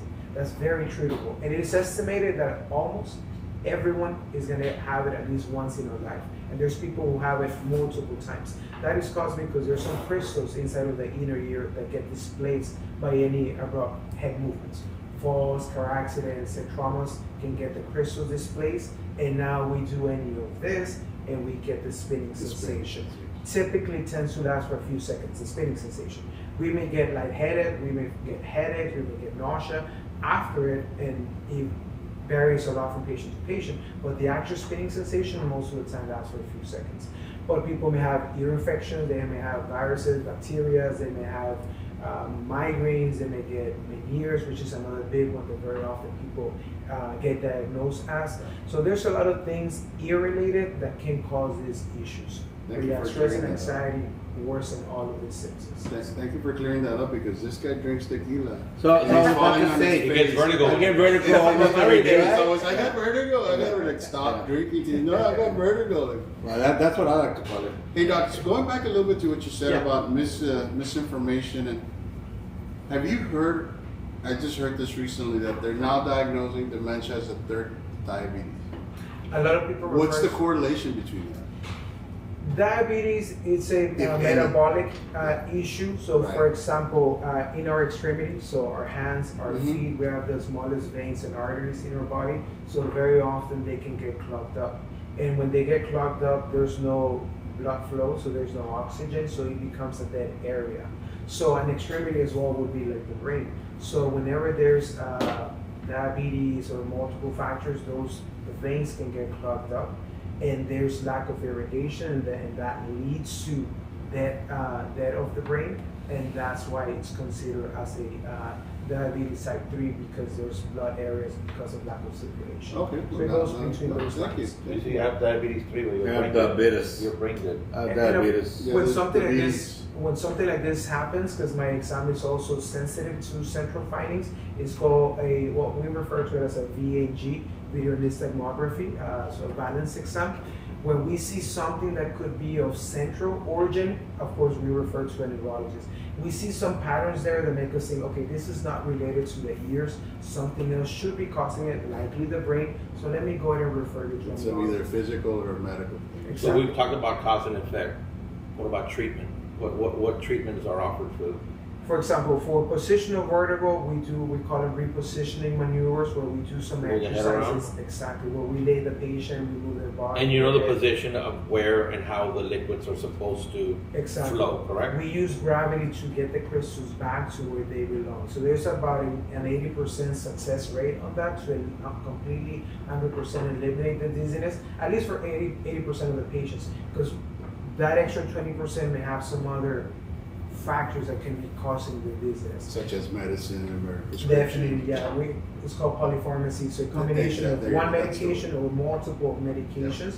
If it's a migraine-related dizziness, so there's medications, but also it's very often hormonal. So it's much more common in females because of abnormal menstrual cycles, birth control, pregnancies, deliveries, menopause. So anything that affects hormones, males with high or low testosterone. But it has a lot to do with psychological stress, anxiety, not sleeping well. That can also trigger the migraines that can cause the dizziness. Which And is then- 80% of the radon. yeah, and then it becomes a vicious cycle because then you get migraines, you get dizzy, now it worsens your stress or anxiety. So it's a vicious cycle. If it's Meniere's, it's managed through changes in diet, if it's a virus or bacteria, medication. So there's a lot of different things there. So the first thing to do, balance therapy, we very often refer patients to physical therapy. The physical therapist specializes in the balance center to get rehabilitation to strengthen their ears and improve their lightheadedness or vertigo, but for sure, improve their postural stability. One of the goals on the way to hearing and balance solutions is fall risk prevention. So, and we work very closely with a lot of physical therapists in the world. Good to So two things, Doc. One, being in the mental field for a while, and I mean, I didn't finish my LPC, but I have my master's in it. So one thing I learned, and I don't like, is for general doctors to diagnose stuff that they're not familiar with. Instead of sending it to the Like subject matter like in expert. psychology, they take a class, all of a sudden now they can prescribe medication. And you need to go to a specialist. In this case, mental health is an LPC, it's a doctor of psychology, doctor of counseling psychology, whatever. In your case, like what happened to Mike, nobody, not you or anybody else is gonna tell me what I'm feeling and then go against it. I'm telling you because my body is telling you this is what I'm feeling. You as a specialist have a much better chance of being right because of that's your specialty. That's all you know. That's all That's what you work with, not that all you know. But what I'm saying is that you're the subject matter expert. In this case, when doctors, the general doctors that go around pretending they're God or pretending they're doing more, because look, there's a danger. There's a danger that we have here, that we don't like to be wrong. No human being likes to be wrong. So instead of, and very few people can tell you, or they're afraid that if I tell you as a doctor I don't know what's going on, you're gonna leave and now I lose revenue. So they're gonna try to come up with some bullshit to tell you what it is, and hopefully that's what it is. Instead of having the integrity to say, you know what, I'm gonna send them to Dr. Silva because that's his lane. And of course it's gonna benefit you, but to me, if that doctor that misdiagnosed Mike, I would have respect for the guy. You know what? Thank you for not playing with my time or my health and sending me to the right guy. Because all you did is prolong my condition instead of helping me out. So that's one thing that I don't like. I don't like when general doctors try to pretend they're specialists and they're not. They didn't have the years of experience that you have. That's one thing. Two, I hate it when a doctor, especially when it comes to oncology, well, you only have 6 months to live. You know what, dude? Fuck you. You don't tell me how long I'm gonna live. Only the man upstairs knows how long. So, but sometimes when you tell somebody that, and they will go in 6 months. believe it, yes. So you as a doctor or a psychologist or a priest or even a cop, some of these people have a lot of trust and faith in what you say. So it's a big responsibility as a doctor. If you gotta tell somebody, you know what, dude, we've done everything to help you, and your hearing's not gonna get any better. That's tough. That's tough to say because you want to help. You want to help every single person that walks through that door. You want them to come out of there a better person with your recommendation, with your training. I mean, with what you're offering. But it's hard. I mean, it's a tough position to be in. It really is. Daily life function is very important. Yep. Family, work, just everything in general. If you're not well, you can't perform. Yeah. It affects you. So that was the second misdiagnosis that he had done. That's why I left. So you go to the doctor, you tell him what's wrong, or what you're going through, or what you're feeling. If it's out of your line of work or your line of profession, then that's where specialists come in, where he said, right? Yeah, have the intestinal fortitude and to say, you know what, I would tell him, hey, I'm not sure. Yeah, just raise up your hand and say, I gotta go to the somebody. restroom. And when I gotta go to the restroom, I gotta go now. Like, it's not a matter of I'll wait till I get home. I've heard people say that, save it for home front. Hey, save it. No, I had to go. I had to pull over a gas station. To me, that wasn't normal. So I would tell the doctor, you have IBS. Okay, so I had IBS and I had vertigo, right? I had an chemical balance of shit, vertigo and IBS, man. I didn't have either or. When I switched doctors, I was put on a treatment for my anxiety. For rectal dysfunction. No. Thankfully not. Not yet. So I was Good. put on a treatment on heavy narcotics for anxiety, long term, not short term. You got your Xanax, those are quick fixes. You know, I've never been a believer of short fixes. Fix me, like if you can, not just temporarily. You know, I'm stressed out. What do you do? Go have a drink, relax. You know, fix the stress. What's causing the stress?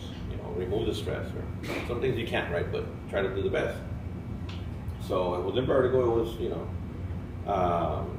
So it was basically anxiety. It was That's what it was. But it was. I did have severe anxiety. Yeah. And if it's affecting he you, put me on a long-term treatment, and which is paroxetine.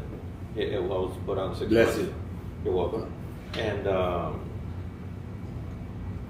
I told him when he's getting to know me, because he doesn't know me, I'm coming from another doctor.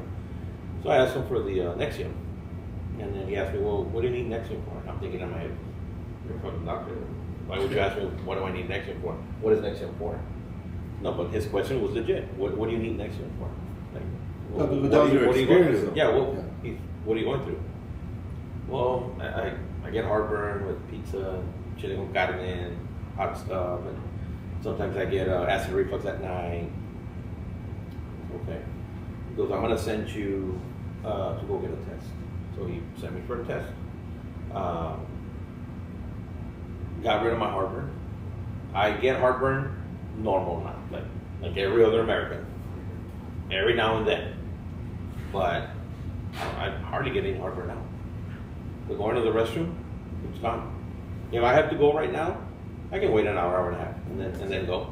Which, you know, it's normal, right? Oh, you have the bladder of a 12-year-old little girl. That's what the problem. So it wasn't IBS. Okay. PPs. What do you think it was? I know that you're not a specialist in this, but it was I tested positive for H. pylori. Oh. Okay. So H. pylori is one of the major causes of stomach cancer if it's not treatable. A lot of people out there are walking around with Oh H. yeah, almost pylori. everybody. Yeah, once they become sexually active. Yeah. So H. pylori is has nothing to do with sex. H. pylori is a bacteria that lingers in your stomach. When you get sick from a virus, throwing up, diarrhea, whatever, most viruses are 48 hours, temporary. So this H. pylori is a permanent bacteria that does not leave your body. It stays in your body. It can linger in there for years if it's not treated. So once I got treated for the H. pylori, heartburn went away. I don't need Nexium. And I don't have to pull over right away when I got to go to the restroom. But you see, the diagnosis was made by the doctor, not based on assumption. It was based through science. Yeah, science. You know, Yeah. so Yeah, evidence-based. evidence. Well, which yes. is very, again, we had a priest a little while ago, of course, you know, that's why I love today's podcast, and then the third guest is also going to kind of wrap it up. But, you know, you have religious approaches to life, and then you have science, which you cannot go against. Science is science, you know. You can either accept it or not, but you cannot go wrong with it. So, anyway, I have a question for you. One of the viewers was asking. So, what do you think? And I'm coming from a vet. So, environmental versus predisposition based on genetics. The link for environmental causes of hearing loss versus predisposition because of genetics. And what do you think is more prevalent when it comes to early onset or actual diagnosis of dementia? Well, I mean, are you doing anything within that realm? Well, hearing loss is expected to begin on anyone, typically around age 55 to 60 and on. What? 55 to 60. I don't know. on anyone. So we're all gonna eventually get hearing loss. So that's an average. So when Which, if you're married, it's a good thing. say that again? If If you're married, it's a good thing. Yeah. Now you can blame it on the selective hearing. So that's gonna happen to everyone. So now adding environmental factors like exposure to loud noises, that's gonna aggravate the severity of the hearing loss once it begins, but it's likely going to begin earlier. Working at a bar 7 days a week. Yeah, he owns Whisper Bar, so that's gonna hurt. But based on your research, are you tracking those lanes? You know, environmental versus hereditary? Because I know what you're saying. Predominantly across everybody within 55 and above, it's gonna naturally stuff's gonna give out. But now you have all these environmental factors on top of that. But as far as the link to dementia and Alzheimer's, what are you seeing anything in that realm yet? So, well, going back to what happened here in Laredo, being the number one in the state of Texas, I believe it has a lot to do with environmental, and because Hispanics, we have a lot of issues with diabetes, high blood pressure, cholesterol. Also, we have a large population that works and they're being exposed to loud noises. Customs, Border Patrol, firefighter, police. So there's definitely environmental factors. I think that is a big part of why we were the number one in the state of Texas. So I believe it's going to be both.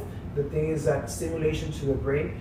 There was in 2013, if I'm not 2023, there was a list of, they came up with a list of modifiable risk factors.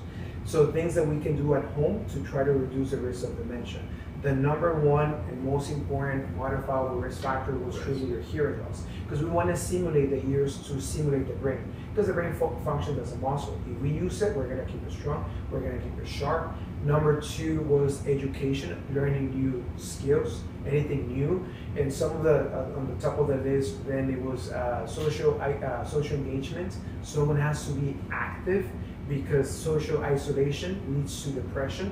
Depression was another big contributing factor. So there are things that we can do. Of course, there was treating with diabetes, with high blood pressure, smoking, alcohol. There were multiple factors there. And all of these 12 factors, they accounted to 40%. So there's a 40% chance of reducing the risk of dementia and Alzheimer's by these modifiable risk factors. So there are things that we definitely can address. And of course, the basic proper nutrition, hydration, exercises. So a lot of things there to reduce that risk. So it's a combination of both. Oh, yeah. And the other, well, that was 40%. The other 60% is age and genetics. Nothing we can do about it. But 40%, we may be able to have a say control. That's not a bad percentage, actually. I mean, it's better than 5%. So a lot of it has to do with life choices, right? And choices. Yeah. Well, I'm talking about having a say so in your hearing loss that's expected, as you said, after age 55. So this is extremely interesting, and I up until when I went to go visit you, I had never thought of this. Even being in the mental field, the psychological field, I never, because we were not taught anything like that. I guess this is fairly new, these type of researchers? Yes, it's been quite new. I've talked to other professionals about this topic, and it happened to me once talking to a professor who's like, that's not true, I've never heard about it. Like, I know, it's pretty recent. So this is growing within the field of audiology. This is what I like, man. Yeah, but The definitely. new stuff. The new stuff. Yeah, definitely. We need to spread the word, because people still don't know about it. So Well, I really, that's why I was very excited to have you, because I guarantee you that a lot of our listeners had no idea. I mean, we didn't know. We didn't know, and it's always interesting because, look, Alzheimer's is a horrible disease. It's a horrible disease. A lot of people are affected by it. Not only I'm gonna call them victim, patient, whatever. Call her a victim because I mean it's such a horrible death, and but the family, I was going to say that not stresses- only the patient, the Yeah. family. They the suffer stresses from of the that. family, what it does to them, especially the younger, say a grandfather, grandmother, the grandkids, the little, seeing all this, and of course the stages of the disease itself, where some of them get really aggressive. I mean, they're confused all the time. They don't sleep well. I mean, it's a mess. And towards the end, the disconnection between the cognitive reasoning to basic survival, Responses. survival mechanisms, such as even knowing that you're hungry. Simple forgetting how to things, eat. things of eating, taking a shower. They often forget how to. My grandma had it, and she would take a bath like 10 times a day. Yeah, in more severe cases, they forget how to breathe. They forget how to That's swallow. the, That is. And it's scary. that's dangerous. Yeah, it's scary. So it's horrible, man. I mean, Padre was here earlier, and you know, if you believe in God, he has a sense of humor, man. I mean, you gotta find a way for you to go visit him. I mean, whether it's cancer or something else. But these diseases. So what I like about your work is that at least you're providing an option and information. Guidance. In case, at least some kind of rule. I mean, some kind of guidance to where us that thank God we haven't been. Hopefully, we'll never get diagnosed with that. But because of our exposure, you know, Mikey was in law enforcement before. Now he's a business owner, a bar owner. And that's always a lot of noise there. Yeah. You know, us too being in the military and stuff, and all the noises. And I don't know if you remember, Doc, but my left ear is worse than my right, primarily because of first of all driving those big trucks in the military. The muffler was right here. I mean, the exhaust was right here. Yeah. Constant. Remember the deuces and a half, and then carrying the mic here with PD. Always on the left side because you want to keep your gun. Mine's usually the right one. Oh, my right. Because my wife sits on the right side when I'm driving. But hey, Misdiagnosis. hey, I didn't say anything. I already changed doctors. Yeah, I didn't say anything.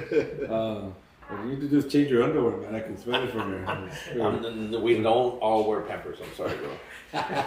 See? Yeah, it is. But are you gonna embarrass me in front of the doctor, really? The whole world, actually.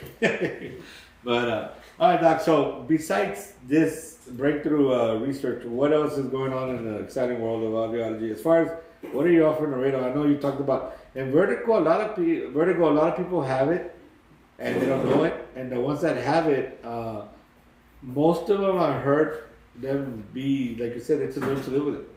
Now, I can almost beg or put some money on it that you don't have to accept that just live with it. I mean, there's things that you can do, correct?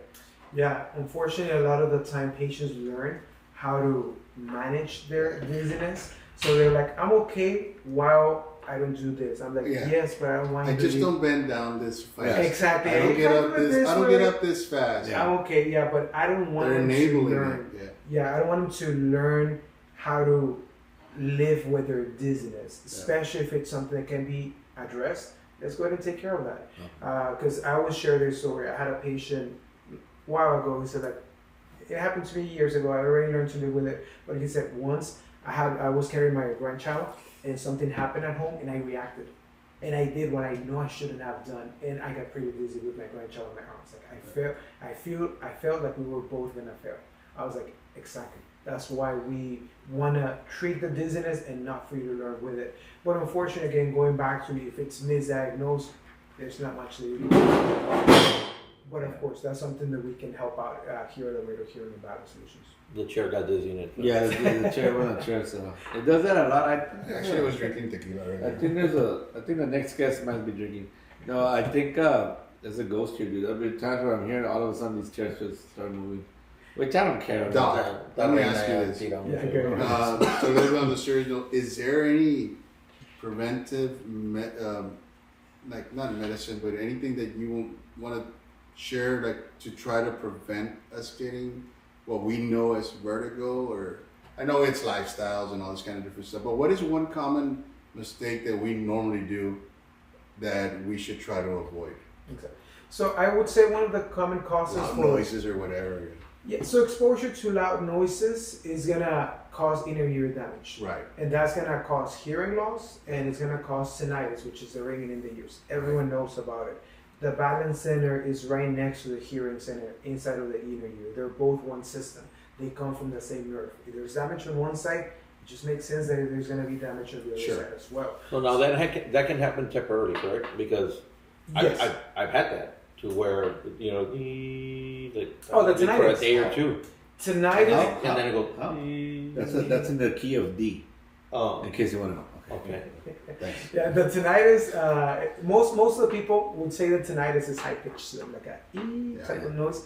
So tinnitus. He said E. Yeah, I said D. Okay. That's somebody flatlining, dog. What are you talking about? So the two main causes for tinnitus: exposure to loud noises and hearing loss. That's gonna be it. There's a lot of aggravators to tinnitus. I got tinnitus, and I had tinnitus for maybe the past 4 or 5 years, and I never shot it in my life, but I would listen to loud music when I was a teenager. Ah. But stress, Molotov. anxiety, reggaeton. Maná. So any stress, anxiety, not sleeping well, dizziness, or anything psychological can cause Can it it to really? happen. It can affect. Now, Wow. That I didn't know. And then another question is, what's the, I guess, correlation again also between high blood pressure and tinnitus? a lot of doctors, when there's dizziness, whenever there's tinnitus, like, oh, you got high blood pressure. I mean, it can definitely cause both of them, but there's many other factors that I would consider before actually considering high blood pressure. I mean, honestly, well, that would be something that, of course, a primary care physician would take care of that, or the ear, nose, and throat. But I would say let's go and investigate other things, because yes, high blood pressure can worsen your tinnitus, but there's so many other things. For example, here on the radio, anyone suffering from allergies, sinuses, infections, congestions, Boom. that's gonna plug up your ears. Any plugs in your ears will cause the noises in your body to get louder, your heartbeat, your tinnitus. So especially from October to March, that's peak season because of the changes in weather. Cool mornings, hot afternoons, and then spring, all of those things will cause congestion in the ears, and that will worsen your tinnitus. That worsens it up. Yeah. So when a I guess a patient comes to you, do you eliminate all pre-medical precursors, such as make sure that they have their diabetes control, their high blood pressure before you start doing actual testing, or does that interfere with your testing at all? No, of course, it would be important for those areas to be addressed, but I know typically the main cause for it is going to be ear related. So in order to treat the hearing loss, to treat the tinnitus, is through proper treating of the hearing loss, which is the use of hearing aids. So we want to stimulate. Tinnitus is there because of the hearing loss. There's no input or lack of input from the ears to the brain. The brain is not getting the signal anymore, so it creates tinnitus. It compensates. Hey, I'm not getting it, I'm going to create it, because the brain has always heard. So the best way to treat the tinnitus is by treating the hearing loss. Now there's stimulation to the brain, signals get in there, the brain doesn't have to create it anymore. So hearing aids reduce the perception of tinnitus. Hearing aids would help you hear better and improve your social engagement. But most importantly, hearing aids is the best way to reduce the risk of cognitive decline. Not that it's going to prevent it, not that it's going to stop it, but it's going to reduce the risk. It's a mitigation tool. Yeah, it's about early intervention. Thanks for clearing that up. Interesting. So you know it's weird because now that we're talking about tinnitus, it's freaking not here now. Exactly. Tinnitus is very psychological. Yeah, I was Some of my gonna say, patients, I read that. yeah, as soon as I ask them if they have tinnitus, there it is. Yeah, there it is. Yeah. In theory, it's always been there, but it's in our background. It's up to us if we enhance it or not. Exactly. There's noises, we're busy, we're doing something else, and we forget that it's there. But as soon as we go to sleep and everything is quiet, it's right there. Yeah. It's like they say, did you get rid of that cough? No, I'm doing it. Exactly. Yeah. So it's always been there. So what we recommend patients try to distract their brain from listening to the tinnitus immediately. Go to sleep with some self-music. Yeah, I was about to say some rain noise. I bought the rain. Yeah, the rain noise. I always do. Yeah. Anything. That helps out a lot. And I bought. My son's been wanting an aquarium for a while, so. Oh, that sound. Yeah. Aquariums usually go downstairs. The filter bubbles. I put the aquarium next to the bed on the chest, and the water's always. Any type of noises. They're called tinnitus maskers, so they're just covering up the tinnitus. Bless you, dog. Bless you. Usually my wife talks until I go to sleep, so I also that's a masker. That'll mask it up. That helps. Yeah. Okay. And we all know that women can talk. They cannot talk. No, come on. That's what. Let's talk about. I don't want to insult the next guest. Q-tips. Kick my ass. No. Oh yeah, they did it. Q-tips. Yeah. In school, they taught us you clean your ears with your elbows, and we're like, but I can't. Exactly. You don't put anything in the ears. Wax is a protective mechanism for the ears. It keeps the ear moisture. It prevents anything going into the ears, like any foreign objects, animals, any of that. So wax is good. But that doesn't mean walk around with a lump of wax in your ear. Up to a certain amount. If there's more wax than there should be, then it's recommended to go and see a doctor to get it. It also amplifies the acoustics, right? It helps. Because you got a plug in your ear, so if it's completely blocking off your ear canal, your body, the sounds of your body will become louder. You see, it'll improve your acoustics. If you leave earwax, maybe you we'll play Mike, who the fuck asked you, Mike? That's what I want to know. drums. Who asked you? See, I'm not the You only talking one. your shit, See, too? I'm not the only one about it. You know what, dog? I'm gonna play you a solo right now. So I'm just shut these guys up. Put your earplugs on. Yeah. You'll get To tinnitus. protect your. I'm gonna protect that here. Not only protect your hearing, but protect your psychological well-being. Now you're just being a masochist, bro. I don't know. You guys. You know what? Why don't I even invite you guys? Yeah, Because Why did I invite this guy? Because we're cool, that's Yeah. Yeah, you're so cool. I'm gonna call you Cool Culo. cats. I'm Cool gonna cats. call you Well, Culo. That's what I'm gonna call you. Classic cat. Oh, classic. Really? why. The straight cats? Straight cool cats. Whatever. I'm very Classic cats. I'm trying to show off in front of Doctor. You're all fucking mad. So, all right. So where is this center of yours? Which I'm gonna highly recommend it, man. If y'all ever need anything, you need to go see the Dr. Silva. But where are you going? Where do you see this practice in the next 5 years?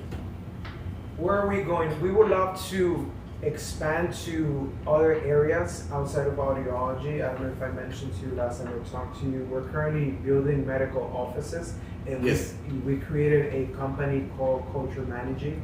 The vision of Culture Managing is to continue to replicate our system that we know it works. Unfortunately, as many of you may know, in the medical field, very often patients are seen as numbers. Right. And it's just about making money. So we focus on patient care, as you were mentioning, diagnosis and all of these things. I truly believe that patients don't care how much you know until they know you care for them. So that's what we focus on. So I truly Until it focus. works. Yeah. Until they kind of don't care to see a Because result. if they know that you care for them, I mean, even within my field of audiology, I don't practice every aspect of audiology. So there are things that patients come into my office with, and I'm like, honestly, that's not my expertise. So I would rather recommend you to go somewhere else, and they appreciate that. As you said, instead of me, maybe this, maybe this, that's You not can't my go get a area. colonoscopy. Yeah, you with couldn't it. service No. them, but No. they'll send somebody else that they'll recommend somebody else. Yeah, we would You know recommend. what? Go with doctor, and if he can't fix you, then he'll send you somewhere. My goal is to create a treatment plan. It's not always about audiology. It's like, okay, who's next one in line to help us out if I'm not the one to? Yeah. So that's the Okay. goal. All right. And that's what we're doing with Culture Managing. So the purpose of Culture Managing is helping other doctors become business owners. We want to help them run their business, invest on them, have them offer them a place for them to practice. So we will take all the responsibility to entice them to come to Laredo, because as you know, this is a very highly underserved community. So that's what we're doing for the community, trying to bring specialists to the city of Laredo, continue to replicate our system, our culture, because we know it works, putting patients first, and that's what we're doing. And so that's where I envision It's a good formula. Laredo Hearing and Yeah. Balance Solutions going into, expanding, branching out outside of audiology through Culture Management. I like that because you're gonna be like eventually a central hub of all these specialists. You're gonna offer an opportunity to just pretty much plug and play. Come on in, we got you. Just we need your expertise, but don't worry about the rest of it. We got the management of the business, recruiting, marketing, all that crap. We got it for you. Just focus on your specialty and provide Laredo with a different level of care, which is highly, like you said, highly needed for whatever reason. I mean, our hospitals. I mean, it's sad that in the year 2025 we still, for something serious, like I said, cancer, heart disease, Head injuries. or serious head injury, you can't manage that. You're gonna be thrown out, and it's embarrassing. A city this size that we still don't have, what is it called, level 3 care, level 2 care? I forget what it is. It's embarrassing that we don't have it. And then we cannot keep good doctors here. Yeah. You know, I like to. I know it sounds shitty, but you know, a lot of doctors in Laredo, and you know, I call them curapeos, man. That's all at that level they can do. You know, you have gas, go to the doctor. That's it. But anything more serious, Tylenol. but that's why I'm very excited, Doc, that you're here. That I mean, I became a fan right away. I really did, and this impressed me.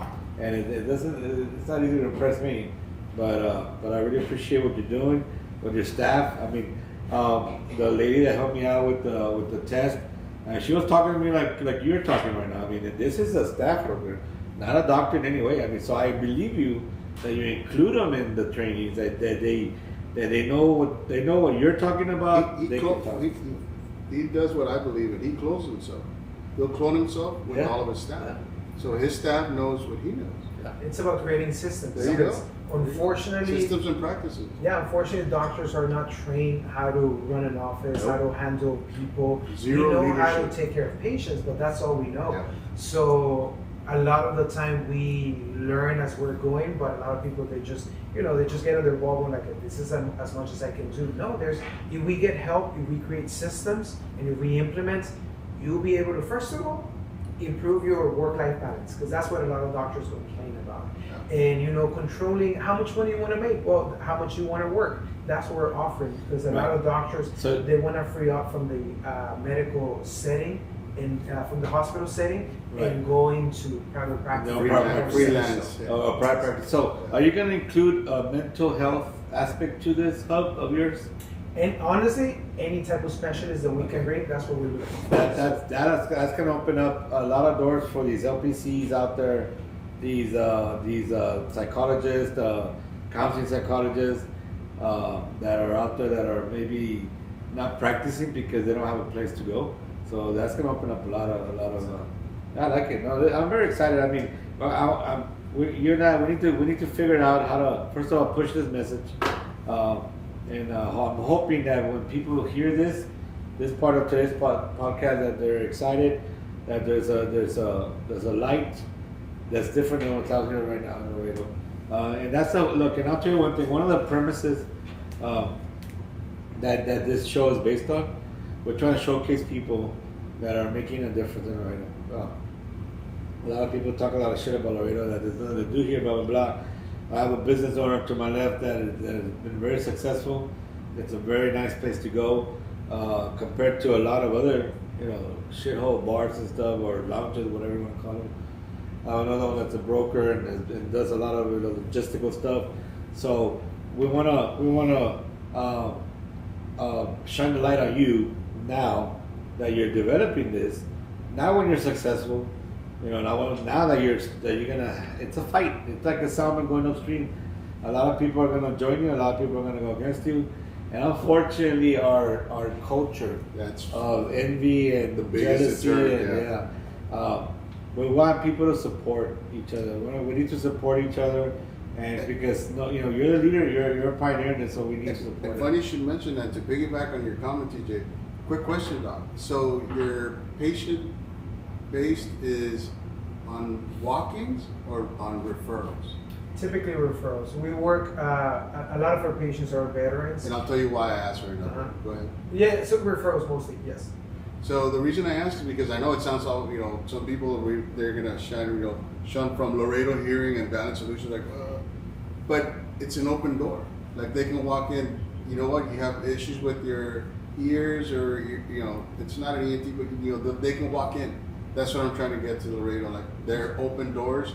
Doesn't have to be a referral. If you feel like they need to see you, that they can come see you directly. Exactly. Okay. Yeah, we always leave space for emergency appointments, There you go. especially when it comes to vertigo attacks. You can't tell the patient, sure, I'll see you in 2 months. It's because I'm telling you the way the insurance world works. Let me go see first my general practice. Let me see what he says, and then he's like, no.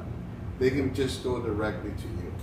And I believe it has a lot to do with the relationship with your doctors because we Yeah. have a great relationship. So someone comes in, hey, I need to There see you are as soon as some like possible. those, yeah. Let me help you get the voucher that Exactly. you need. What Let me get the form referral. of payment do you?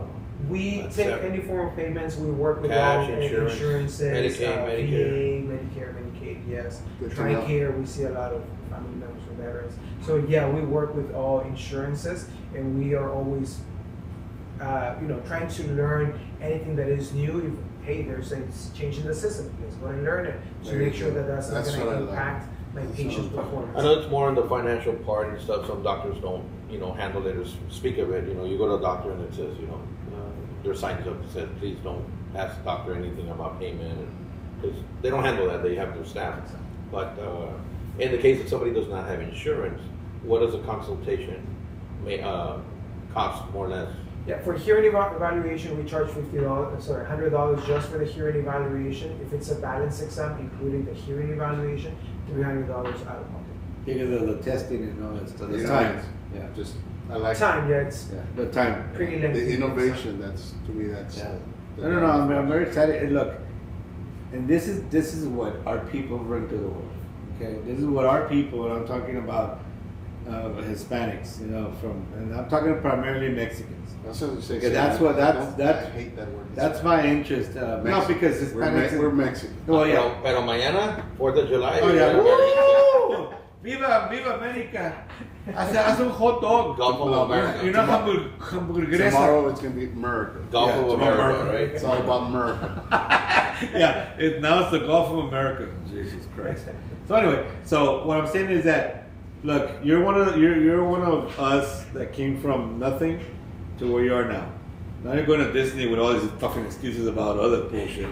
So, but There's training. yeah, training in quotation. Yeah, how to hold on to the roller coaster. But can you imagine if you would have done what most of the people in that little town do, which is stay there, which is nothing wrong. But look at what you're doing. Not only you're living the American dream, You're a role you model, are. man. And that's awesome. You're a role model. And look, nobody at this table kisses anybody ass. None of us do, because we just don't do that. But we gotta recognize and give credit where credit is. That's what I'm saying. So that's where we were about in the show to shine the light on people that are making a difference, and people need to listen And I don't mean- showcase your skills. Yeah, I don't mean to. Very, No very pun intended, but people need to listen to this type of stuff. Get it? Get it? You understood it, right? What? What? So Wizard Wigs is pending pizza. We're gonna have to ask him for cabrito from now on. You know what, Doc? I hope you learn how to do cabrito your style over there. And now you wasted all those 12. How many years did you say? 13. 12? 13 You wasted 13 years of your life not knowing how to do a freaking cabrito. I can burn a cabrito. Yeah, I'll have it brought in. I'll have it brought in. But anyway, Doc, again, thank you for your time. I know that you're very busy, and I don't know if you heard me tell the father that eventually we're going to have an alumni show. We also want to have a freaking telethon. That's more entertainment type, but still, I mean, any opportunity to get you to speak, so that more people can hear you, literally, to understand the message, and that there is a hope, for their health, through proper hearing. So how do we reach the rest of the audience that can't hear? They couldn't hear the podcast today. What do you mean? So if they got hearing problems, I mean, they couldn't hear. Are you being a little dicky? You could put somebody in the back, like, Being a little dicky. Use AI. Oh yeah, Closed caption. Yeah, that's a great idea. You know what? who invited this guy? You Who did. the fuck is he? I don't even know who he is. Don't worry about it. Reina told me to just show up. You know what, Doc? Like, kudos to what you're doing, and I folks, but I really want to especially thank you for helping our brethren, the veterans, that you're taking the time, because I know we're not the easiest patients to work with, and zero tolerance a lot of times, and we act like little kids and stuff. But I want to thank you for taking the time and welcoming them in also. Yep. So Thank speaking of, that's how I got to him. I went through, talking to the VA. What? But so I get there, and I didn't know. I mean, I took my clothes off. I didn't know what the fuck I was doing. So he's like, I "Sir, thought you put were your asking clothes. me. Yeah, put your clothes back on." I'm like, "Why? My ears hurt." He wanted a second opinion on his colonoscopy. Yeah. So anyway, so no, yeah. I mean, Bojo's right. Us vets, especially, always right. especially combat vets, we're not. We don't put up with. I mean, our patience level is very low, but I'm sure you've seen. You've had your share of stories from the vets. But thank you so much, because that is I mean, if you weren't here, I'd have to go to San Antonio or Corpus or somewhere else. So I'm glad you're here, and again, highly recommended, guys. Whoever's listening, whoever's going to listen to this, highly recommended that you all visit the doc here and get service. I mean, he's right here in Laredo. Now, check this out. He said he went and trained in Miami, and he could have stayed in Miami. I'm sure he could have made a lot more money over there. All the plastic surgeons. everybody Disneyland's else there. The fucking Disney's there. Fuck, let's go do some more There you training. go, see? But no, he chose to come back to Se Velociraptor.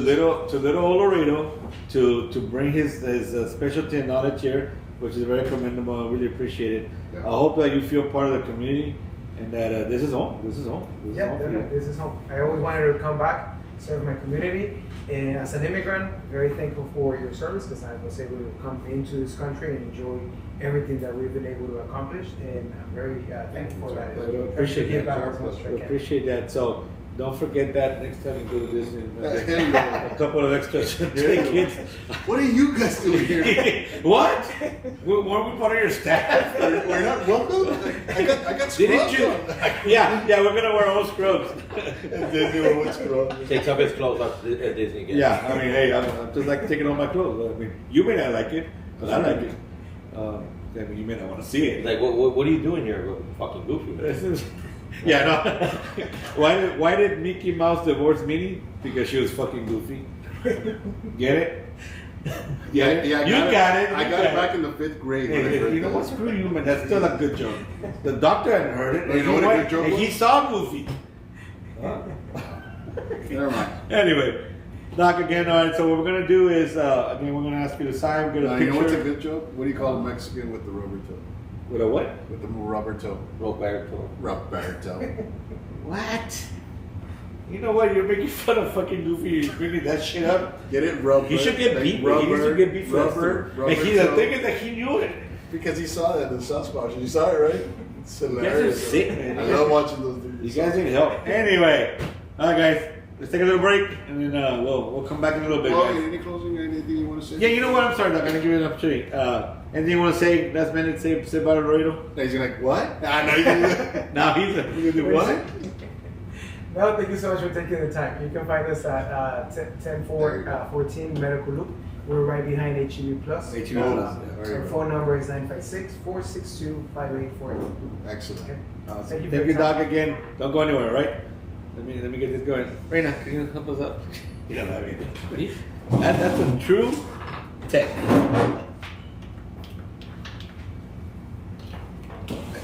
Listo.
That's all. All right. Got him. All right. We're back on. We're back on. All right. So we're up to the last hour of this podcast, show number 16. And I'm going to say we saved the best for last, but of course I'm being biased because I'll tell you about that later on. But our last guest, hold on, let me make sure that we switch our cameras here. Reina, don't leave, Reina. Tap the logo. Yeah. All right, don't go anywhere, guys. I'm tapping the. Okay, let me go back to this. All right, I gotta close that one out. Yes. All right, there we go. Now we got it. Thank you so much. Okay. All right, guys, we'll talk later. All right. So let me just switch here because we gotta change titles. There you go. So now we have an LPC, born and bred in Laredo, Texas, and she works out of now Killeen, Texas. Boss, what's an LPC? An LPC. Well, we're gonna let her explain it. But yeah, right now, if you're listening, it takes a little bit to change the title on the screen. But there you go. We have Ana I. Colmenero, who's going to be joining us here. And she's a licensed professional counselor. And I wanted to bring her in to wrap up today's podcast of professionals and trendsetters in their fields. Because, like I said, we had a religious leader, we had an audiologist, a medical doctor, or doctor, I'm sorry, not medical doctor, doctor. And now we have LPC, which is in the middle of the fight against, mental wellness and things are developing fast, talking about dementia and stuff. So I'll let her introduce herself and then we'll get into the topic. Go ahead. Ana Isela. Ana Isela Colmenero. I'm proud of my middle name. That's right, Isela. That's right. Awesome name. That's the best name ever. Yes, But go ahead. And yes, I'm a licensed professional counselor. I got a bachelor's through Liberty University online, bachelor's of psychology with a focus on military resilience, Nice. and then my master of arts in professional counseling. Professional counseling. Yes. Excellent. So yeah, I mean that. She can take care of us, DJ. Well, Well, while you all were talking with the last guest, I diagnosed all of y'all. I'm sure you did. So I don't want to know. I don't want to know. I don't want to hear about it. I hate telling people what I do for a living because they're like, "Oh, are you analyzing me right now?" I have to say yes. I have to. Yeah, she's like you can't turn it off. You just can't turn it off. Well, okay. So I guess the first question that we're gonna propose to you is, what trend are you seeing right now that's really the top of your I can't sleep at night subject? Because we have suicides, we have depression, so what do you think is one of the biggest issues right now facing let's stick with the veteran population?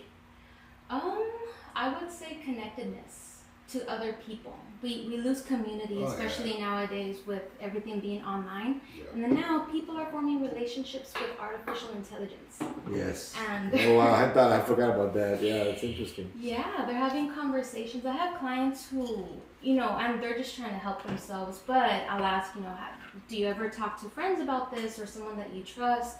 And they'll say, no, but I go to Chat GPT and I put in a question like, I'm feeling this and what do I do? And they'll respond and I feel better. I'm like, okay, well, that works for a little bit, but we need community. We need to connect with other people. We're not meant as human beings to. Absolutely, and you know what the sad thing about that is? This has been going on since probably even before you were born. Oops. You're fired. Sorry. So we used to call it, back then, Ask Jeeves. Mm-hmm. So we had to look at the little paper clip, and then we knew it as a form of the internet. So all this stuff that we had questions or doubts, instead of asking your parents or your friend or a subject matter expert, we started Googling it. Mm-hmm. We started looking online. So the disconnection started since back then. I mean, we can go even further since the invention of the TV and all this kind of stuff. But now with AI, it's like we just amplified it to the 1,000th power. Mm-hmm. And you're absolutely right. It's just a disconnect. Like I feel the same way. I agree with her. It's just, I mean, if we sit here, we talk or whatever, but the rest of the time, like the communication sometimes is not there every day. And you can't, but at least with your loved ones, your immediate family, and nowadays the families, no, the phone took care. The phone took the place of mom and dad. Yeah. Big brother, big sister. It's sad, but it's and you see it. You go to the restaurant, and the whole family, all 4 or 5, are on their phones. Yeah. Like I prohibit my kids. Like we're gonna do something, phones away. Mm-hmm. You can take it up or okay, fact checker, whatever we're doing with the phone. Like this guy's fact checked me. I can't believe that. What? Man, When? oh, now you can't hear me, right? When? When? When did I fact check? What? And then, Do you get the audiologist? The back? question was, is Bojo a man? That was the question. and then, no, I'm an icon. So, In your own A mind. legend. yeah, legend. There you go.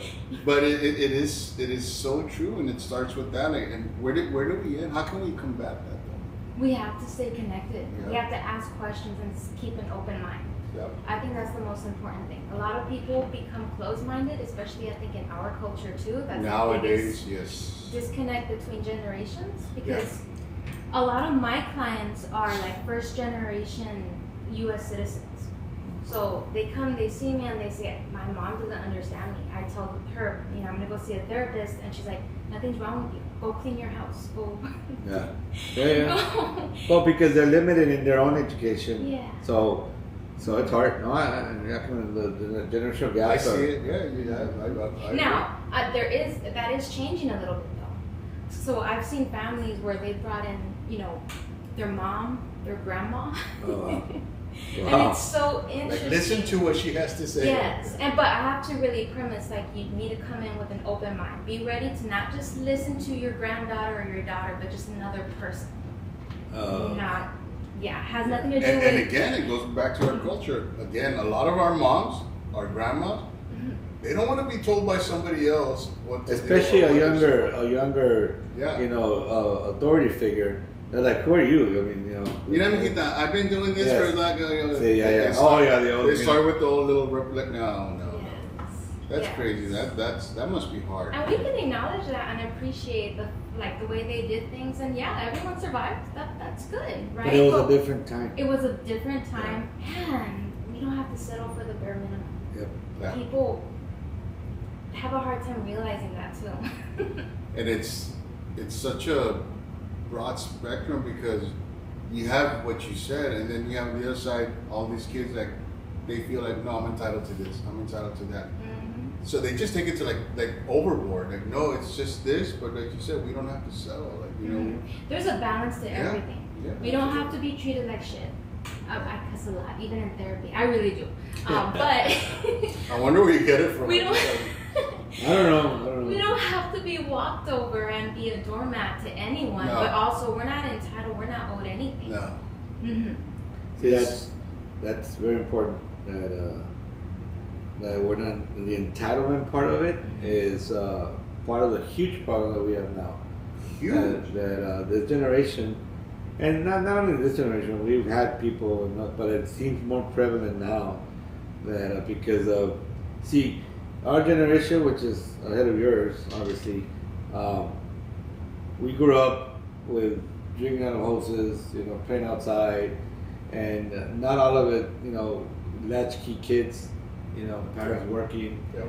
Not all of it was great, Nope. So we try to make sure that you guys didn't go through that, and I'm sure that you as a mother try to make sure that their lives are better than yours, growing up, because that's what you want. You want the next generation to be better.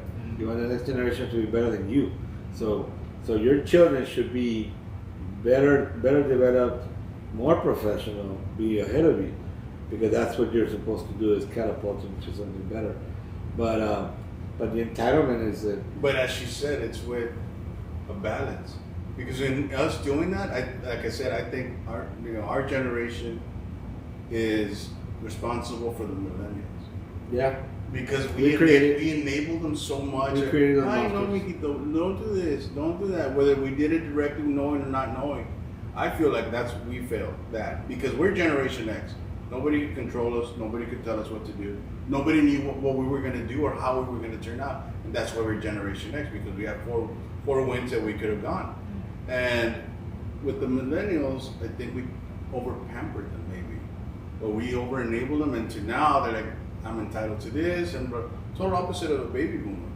You know, you were entitled if you were born into a rich family. Otherwise, you weren't entitled. You were just among the common. So now, and it's everything that you said. It has to be in a balance because, like my kids now, I feel blessed because they're retro kids. They grew up also drinking water from the hose. I taught them, you know, you little bikes on the sidewalk, and they go outside and they still blah blah. So I think that everybody should every now and then maybe revert to that, if you want to call it, or let them express themselves. You know, it's like TJ was earlier saying that in our generation, you couldn't keep us in the house. It was 3 a.m. and they were calling us, ya métanse a la casa. And now kids nowadays, like, please go outside, get some sun, you know? And they don't want to do that. So we always blame the previous generations, but it's for a reason. Not all of it, it's not all the responsibility. Now going forward, what is your take on not on a perfect, but on a better generation for us to develop? I would say it has to go back to openness. Younger generations need to be open to what older generations have to say. Yes. Your wisdom it's not. I mean, that needs to go in a book. It's valid, yeah. Right, but then also older generations need to be open to where the younger generations are. It doesn't wanting apply. to. It might not apply. It would apply to it. Yeah, yeah, you did. That's hard. key. It is key, but it's hard to do when you've been doing or had an Something attitude for or a thought process for so long. To learn and accept something new, it's hard. It's hard, but it's going to take both Give and generations to give up some and accept others. You know, It's like a you said, marriage. yeah. Well, it's like this. Look, you know, the white hair on my face is not. You know, it didn't come in. You know, today. But it wasn't there when I was in my 20s. It wasn't there when I was in my 30s. Because you didn't have your sections. Well, that's why. So, why do you have to say that? No, I'm sorry. That's kind of hurtful. I'm sorry, man. I mean, You know what? With all due respect in front of the LPC, fuck you, Bojo. That's all I gotta say. But anyway, that so should be a bumper sticker. yeah, fuck you, Bojo. So, but all right, coming back to our guest. Yes.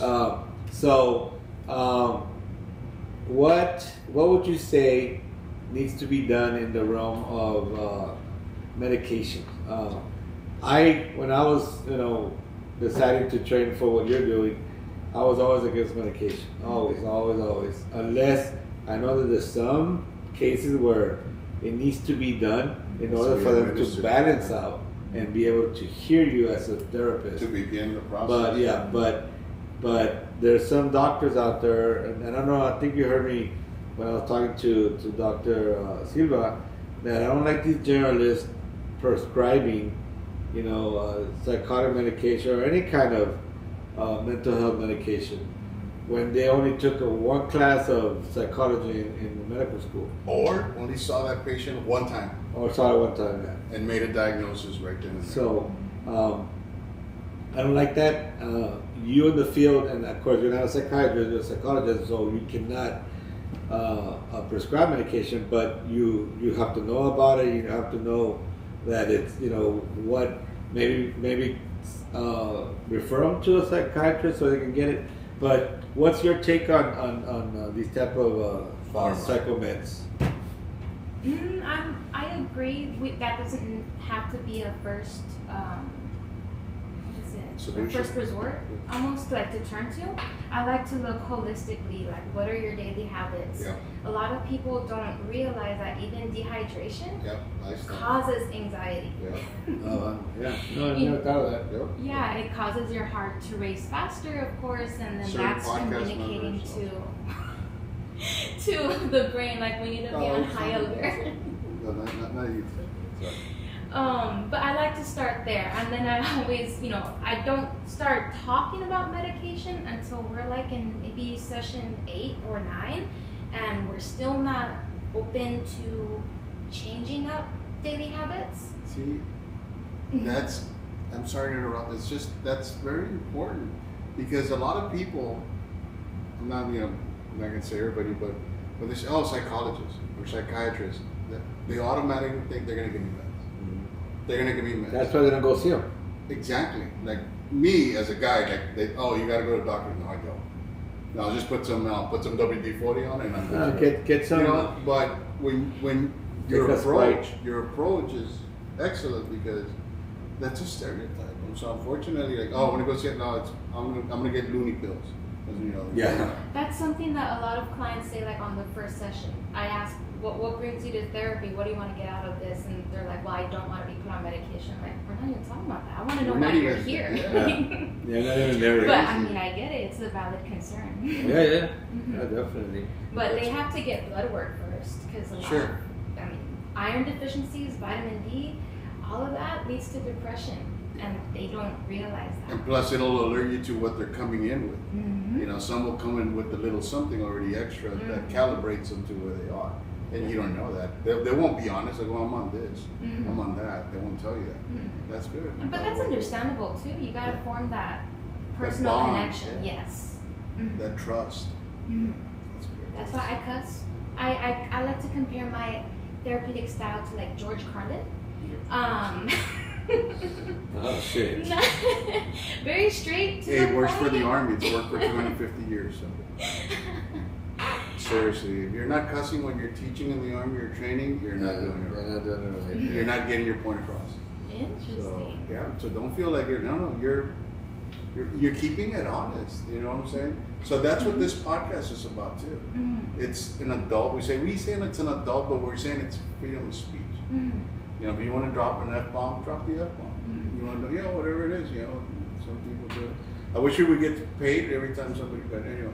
But that's cool that you keep it real. You know, just like you laugh with them, and sometimes if they sober up with you, or you're there, you empathize. I think to me, and not be, and it might go against my as a devout Christian, sometimes I think that's like a way of empathizing too, letting them know, no, she's human. She's not all tidy up and all strict and all like, no.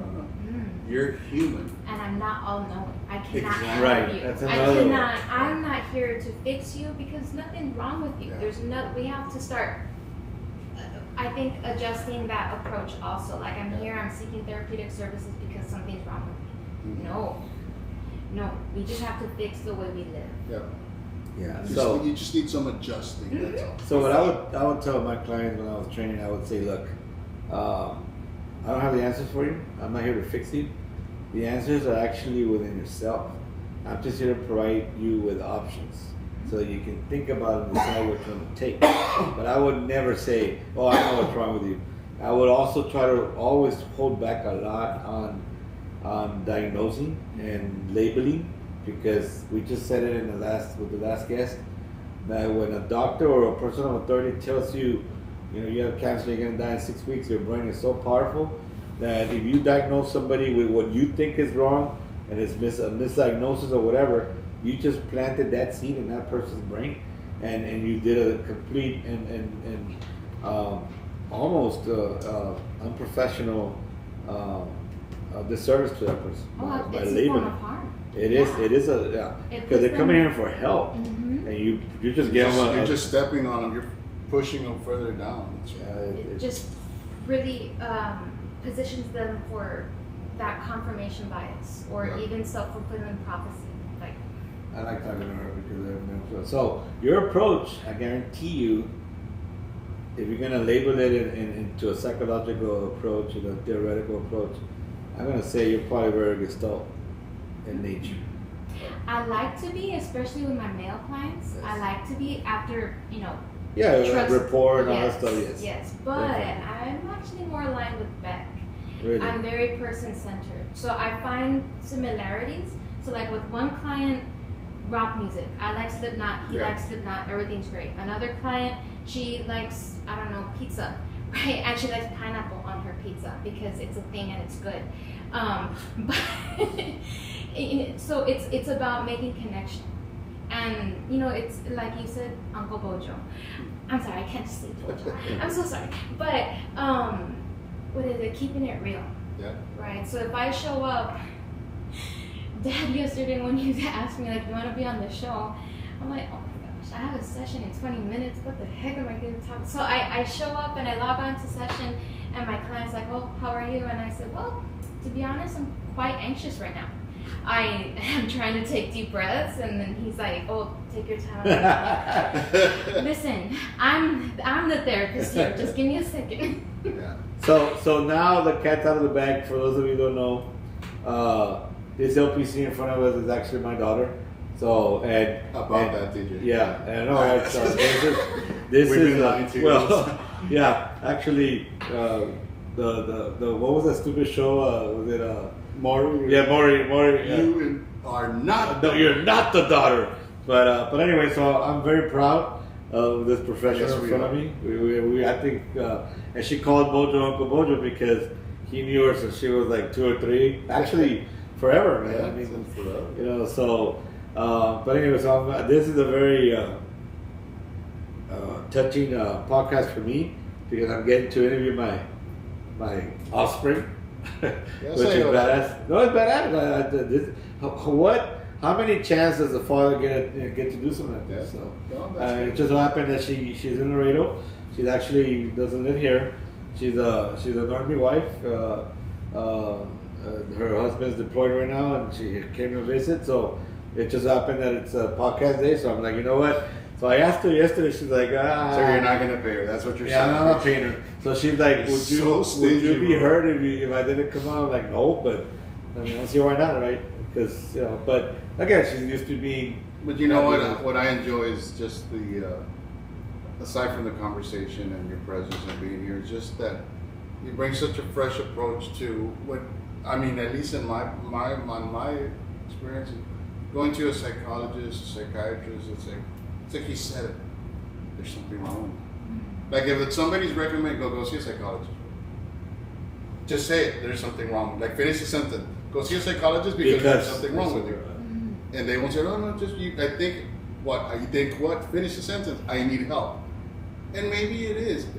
But I wouldn't call it help. Maybe just assistance. You know, help to me is like really give me because I'm drowning, and it might not be that, and that's what shies away a lot of people. And so where I'm getting at is that's why we see all this bad news on TV. This person shot this person, because I think it could have been prevented had they seeked out help or assistance or that plus that they needed.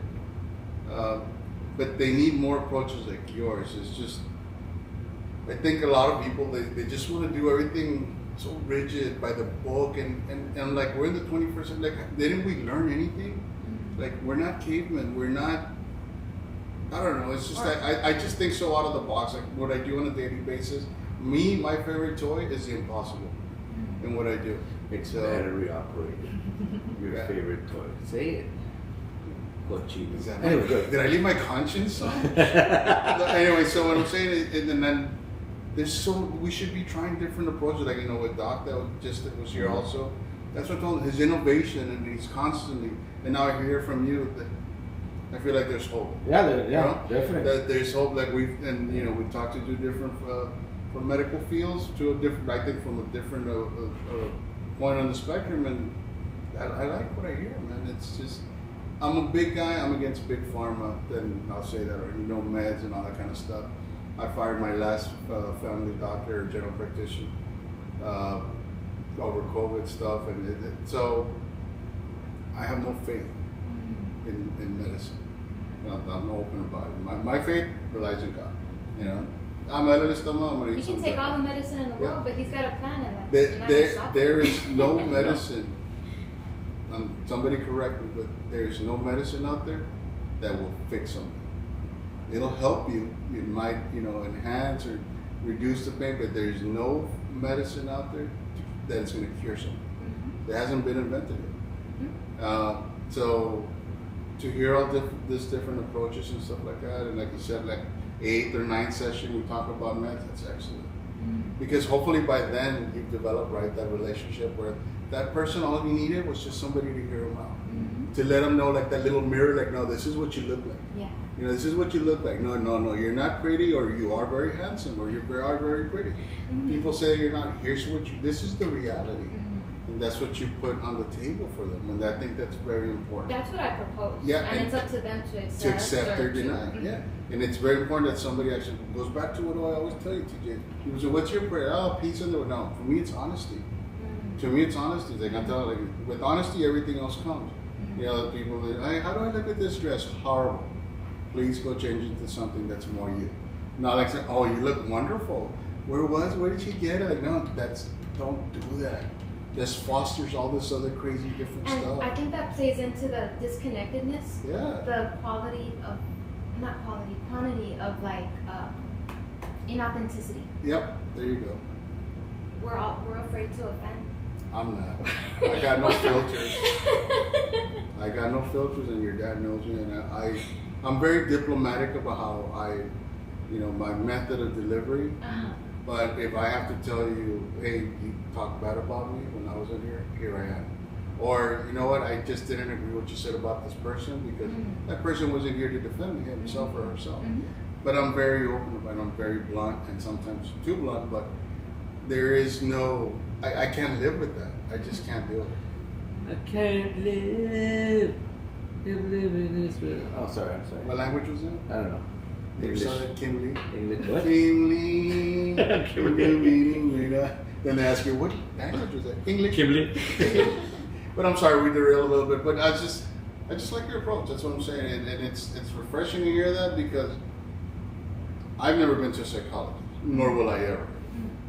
And never say no. Little does he know that all these years I've been working on them. He doesn't know. All this podcast Yeah, episodes. all these podcast episodes. It's getting better. And here's your meds, bro. What did Now you just take say? take 2 of these and call me in the morning. But I am glad that there is, that available in the way you're doing things, and I'm just happy. Like maybe there is hope with, the way things are gonna go. I'm just happy that I get a chance to speak to my professional daughter and hearing her talk in that level of professionalism Yeah. is very. You forget she's your daughter? Yeah, I forgot. Yeah, I mean, I'm like, oh shit, I'm talking to. Yeah, because That's how I felt about you my entire life. That's why I didn't want to come on here. Aw. But I'm talking to my dad. Like that's like. Ew. Ew, he's old now. That's so Ew. cringe. That's so He cringe. smells like mothballs and he can't That's so hear. cringe. He can't. That's so 80s. Ew. I But- love the 80s. I wish I grew up in the 80s. Yeah, well, And my daughter says the same thing. My daughter says that she's well, look behind us. 25. Look at, I was looking. That is look, awesome. this is Bojo's collection. He's got Atari games. He's got Evo Knievel that I wish I would have kept mine. He's got, the Bionic Man. He's got a lot of good stuff. But anyway, so 5 years. Where is he sellout going to be in 5 years? I understand that you're interested in the doctor, Yes. so that's even better. I But am. what's your 5 year plan? I don't know.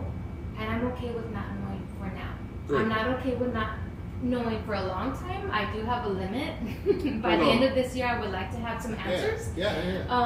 But right now I don't know. I'm looking at my options because that's the beauty of this licensure is you can go anywhere. You can do anything. You have a goal. You just don't know your path yet. That's Yes, awesome. That's it. That's it. I know. But I you know my know where purpose. you wanna be. Yes. You know where No, you- absolutely. there you I'm go. gonna keep helping people. Stop I'm asking gonna her keep. this. Leave her alone. Leave her alone. You just keep asking her all these questions. Oh, that's what she's doing. I forgot. I It can't wasn't defend to her. drink. I know. What a bad host, Oh, right? You know what else she has to do? Again, this is a benefit. My daughter is 34 years old, so she's an adult. She can do whatever she wants. Yes. I can't say 34. 34?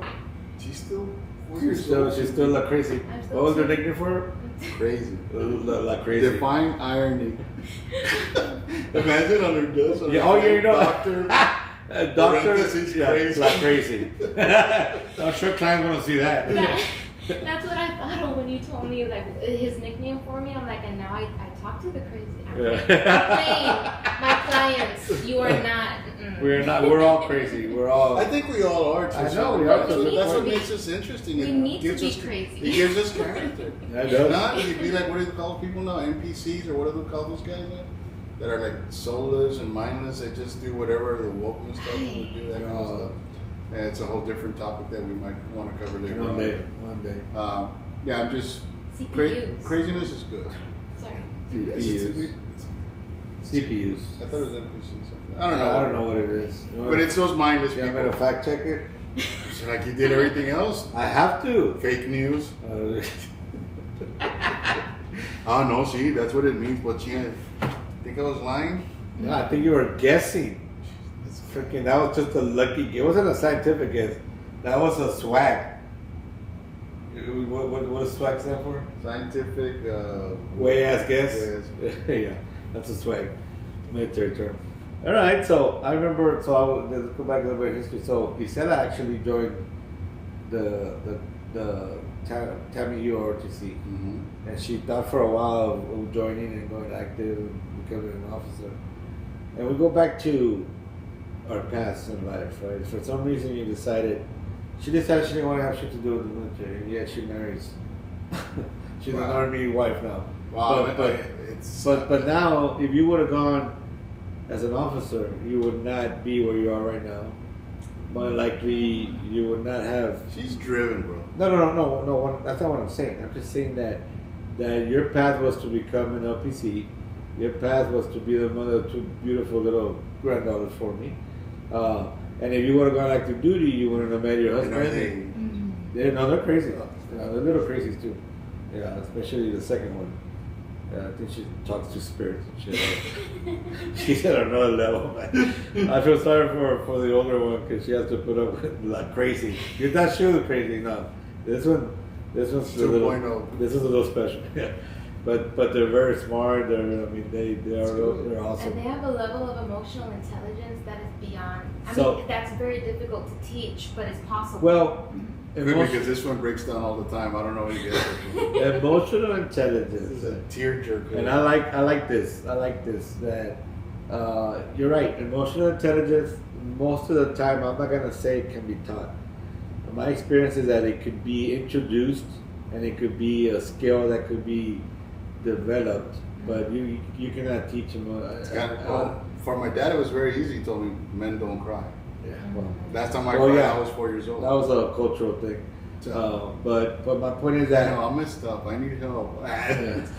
My point is that you're either born with it or not, and luckily, I almost think it's hereditary because you have families, for example, that continue, like say people that have generations of people that go to jail Oh yeah. because of drug dealing or just Anyway, those people, criminals have very low levels of emotional intelligence, very low, as a whole.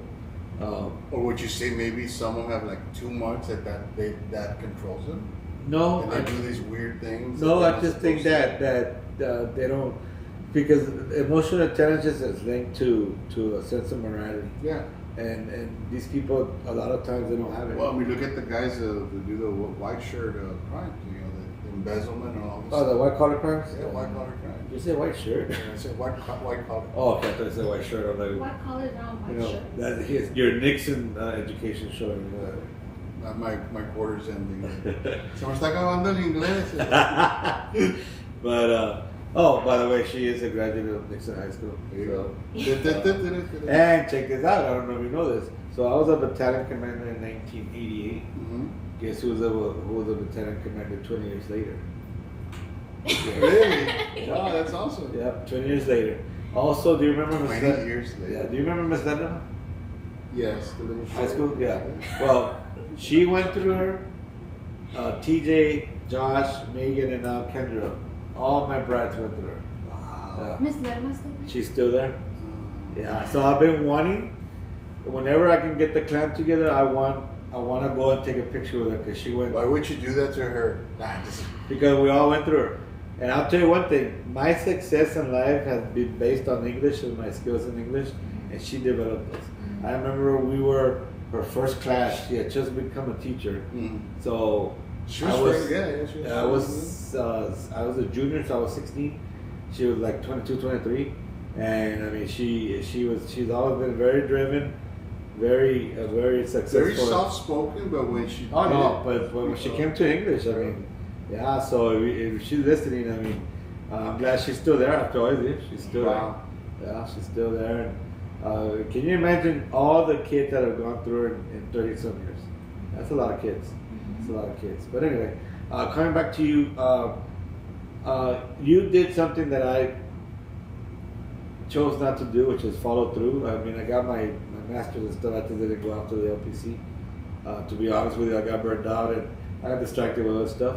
But I'm glad that you did it. I'm glad that you're doing it. There's a lot of need for professional counselors and mental specialists because I mean we're full of people with a lot of issues.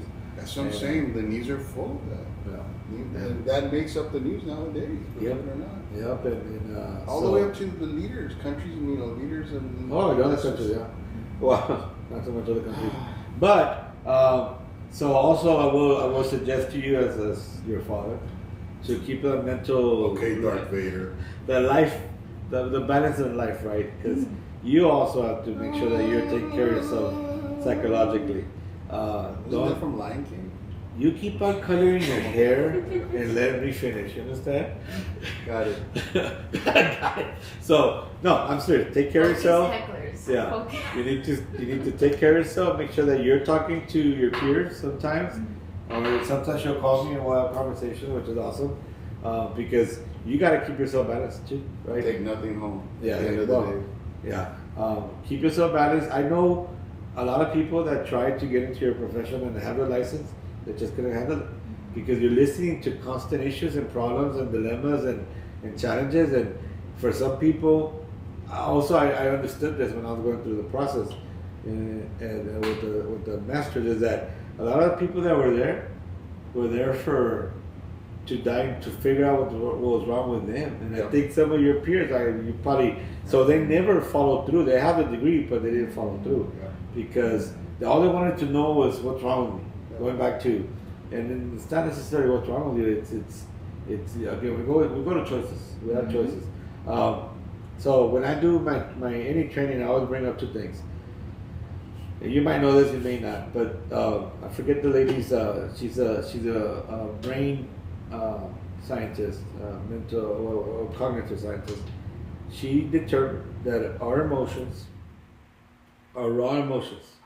Like when I lost my mom when I was 16, that grieving, that emotion of loss and grievance and all that, it's any emotion. It's 90 seconds. That's it.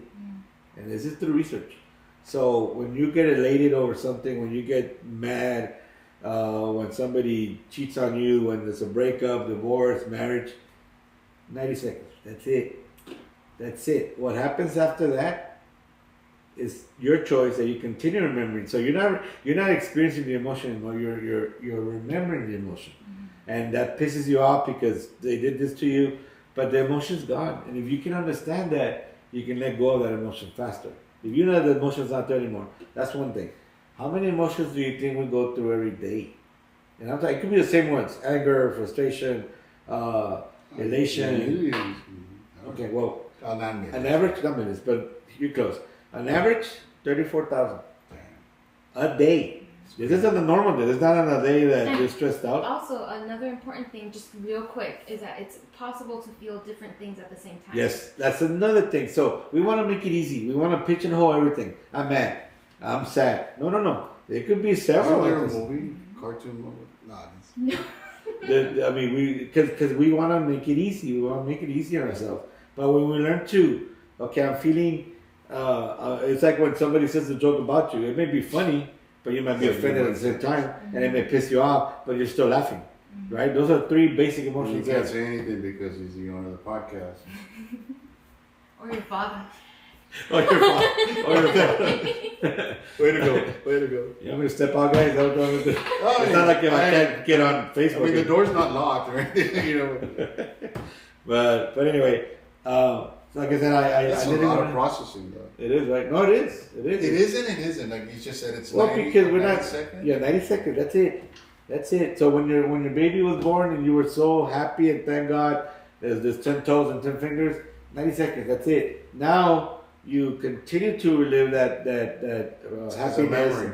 Yes, but it's memory. So anything bad that's happened to you, people said something, people hurt your feelings, and you go back and this bitch or this asshole did this to me.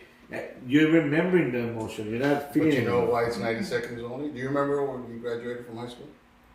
Yes. Like it was yesterday? Yes. Because it was.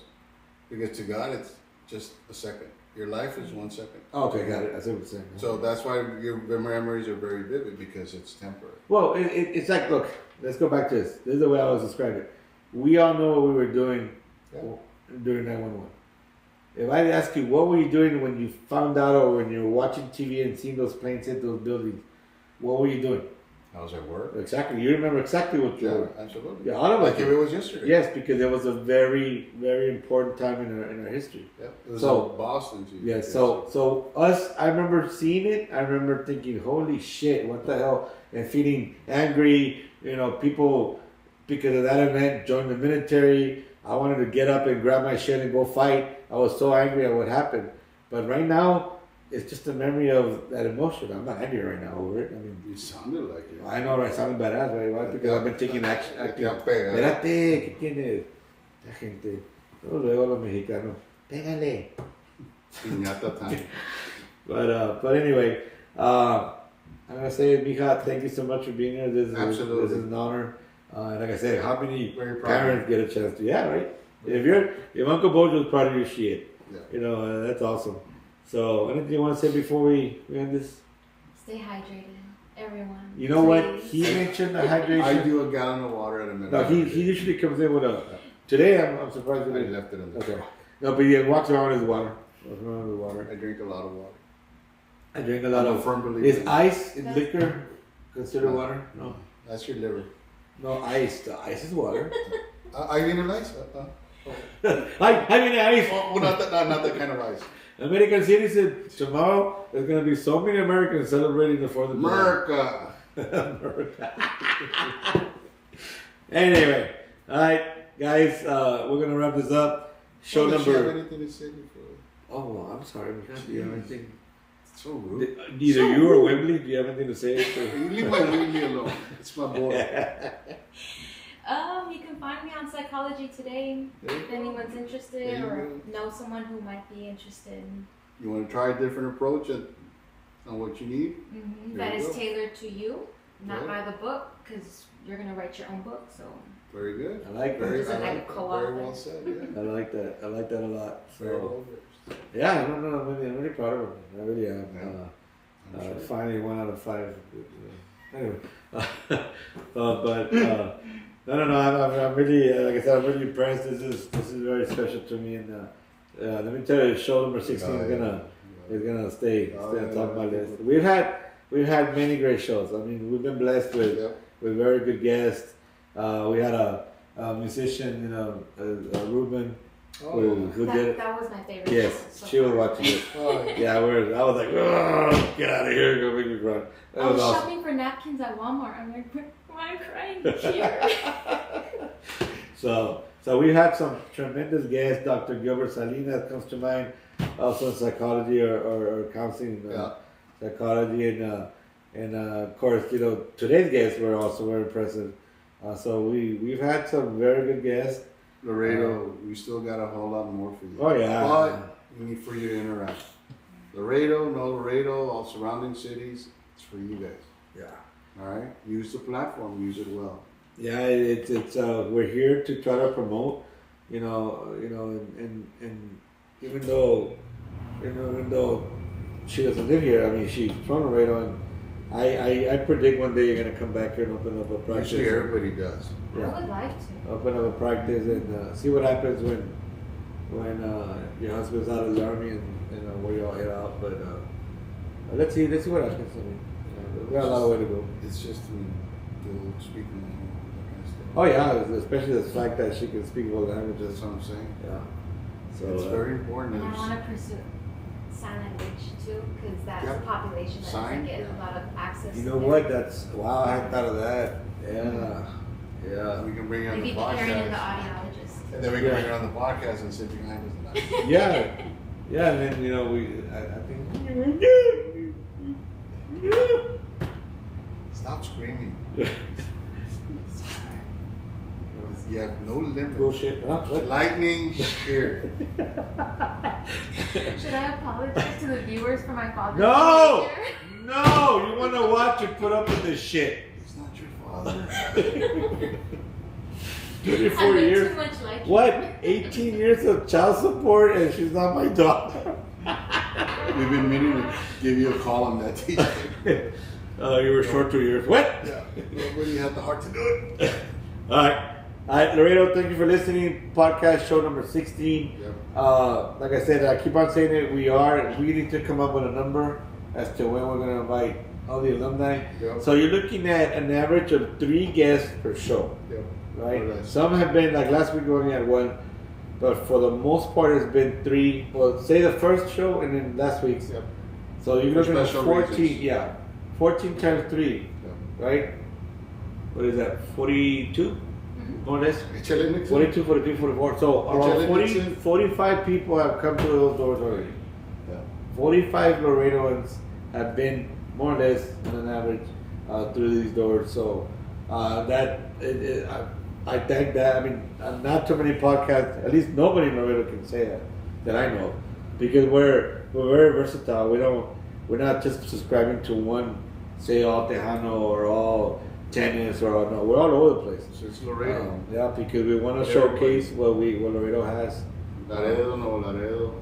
Yeah, we wanna Vecinas, showcase. all of So I'm really impressed. I'm really proud of that. So we're trying to we missed the first 2 shows that we didn't get the autographs and stuff and pictures, but there was another podcast that started same time that we did, and they're already quit. Wow. Because it's not easy to do every week. I mean, every week, And this is all genuine. Yep. It's humble and it's genuine and suits a purpose. Yep. So, but anyway, all right, guys. Laredo signing off for podcast number 16. Again, I want to thank all our guests today: Father Ernest Buchanan, Dr. Jaciel, Silva Gonzalez, and of course Although he pronounces it Jaciel. Jaciel. Yeah. So that's why we say Jaciel, My son's So, Jaciel. Jaciel. It's but with an H. no, that's with the J. Oh, with a J But also. he pronounces it like Got it. No, he Jaciel. pronounced it Jaciel. And of course, our present guest, Donna Isela Tinajero, married Colmenero, which I just thought was hilarious. So now Donna Isela Colmenero Tinajero. Ah, qué buena vitamina. Ah, qué buena medicina. So, Pero el papá es bien. Sorry. culero. Wow. Anyway, so again, quick history on the last name Tinajero. So it translates into someone that carries tinajas of water. Tinajas, which is buckets. Mine only translates into a lance. That's what Jorge says. What? And I shouldn't have said that on here. A lance? Yeah, lance. Well, what do you mean? Yeah, like a lance, like the knights. Like a finger in when, somebody- No, when they jousted, For- the lance. Oh, the So, lance. that's what- Oh, look better. You just fucking invented No, I that. have the shield. But it means someone who I changes have the family- diapers. I have the family crest, the castle there. I've invested. You know what you need to do? Get a breast mint. That's what you need to do. Yeah, I mean- Forget all that.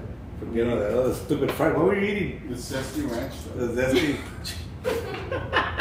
They're good, bro. Uh-huh. All right, guys. I just want to say, guys, before we leave, thank you for tuning in. You guys got issues, problems, dilemmas, tribulations, give God a try, man. You won't do wrong. Yep. All right, guys. Y'all be careful. Have a good night, and we'll see y'all next week. Yep.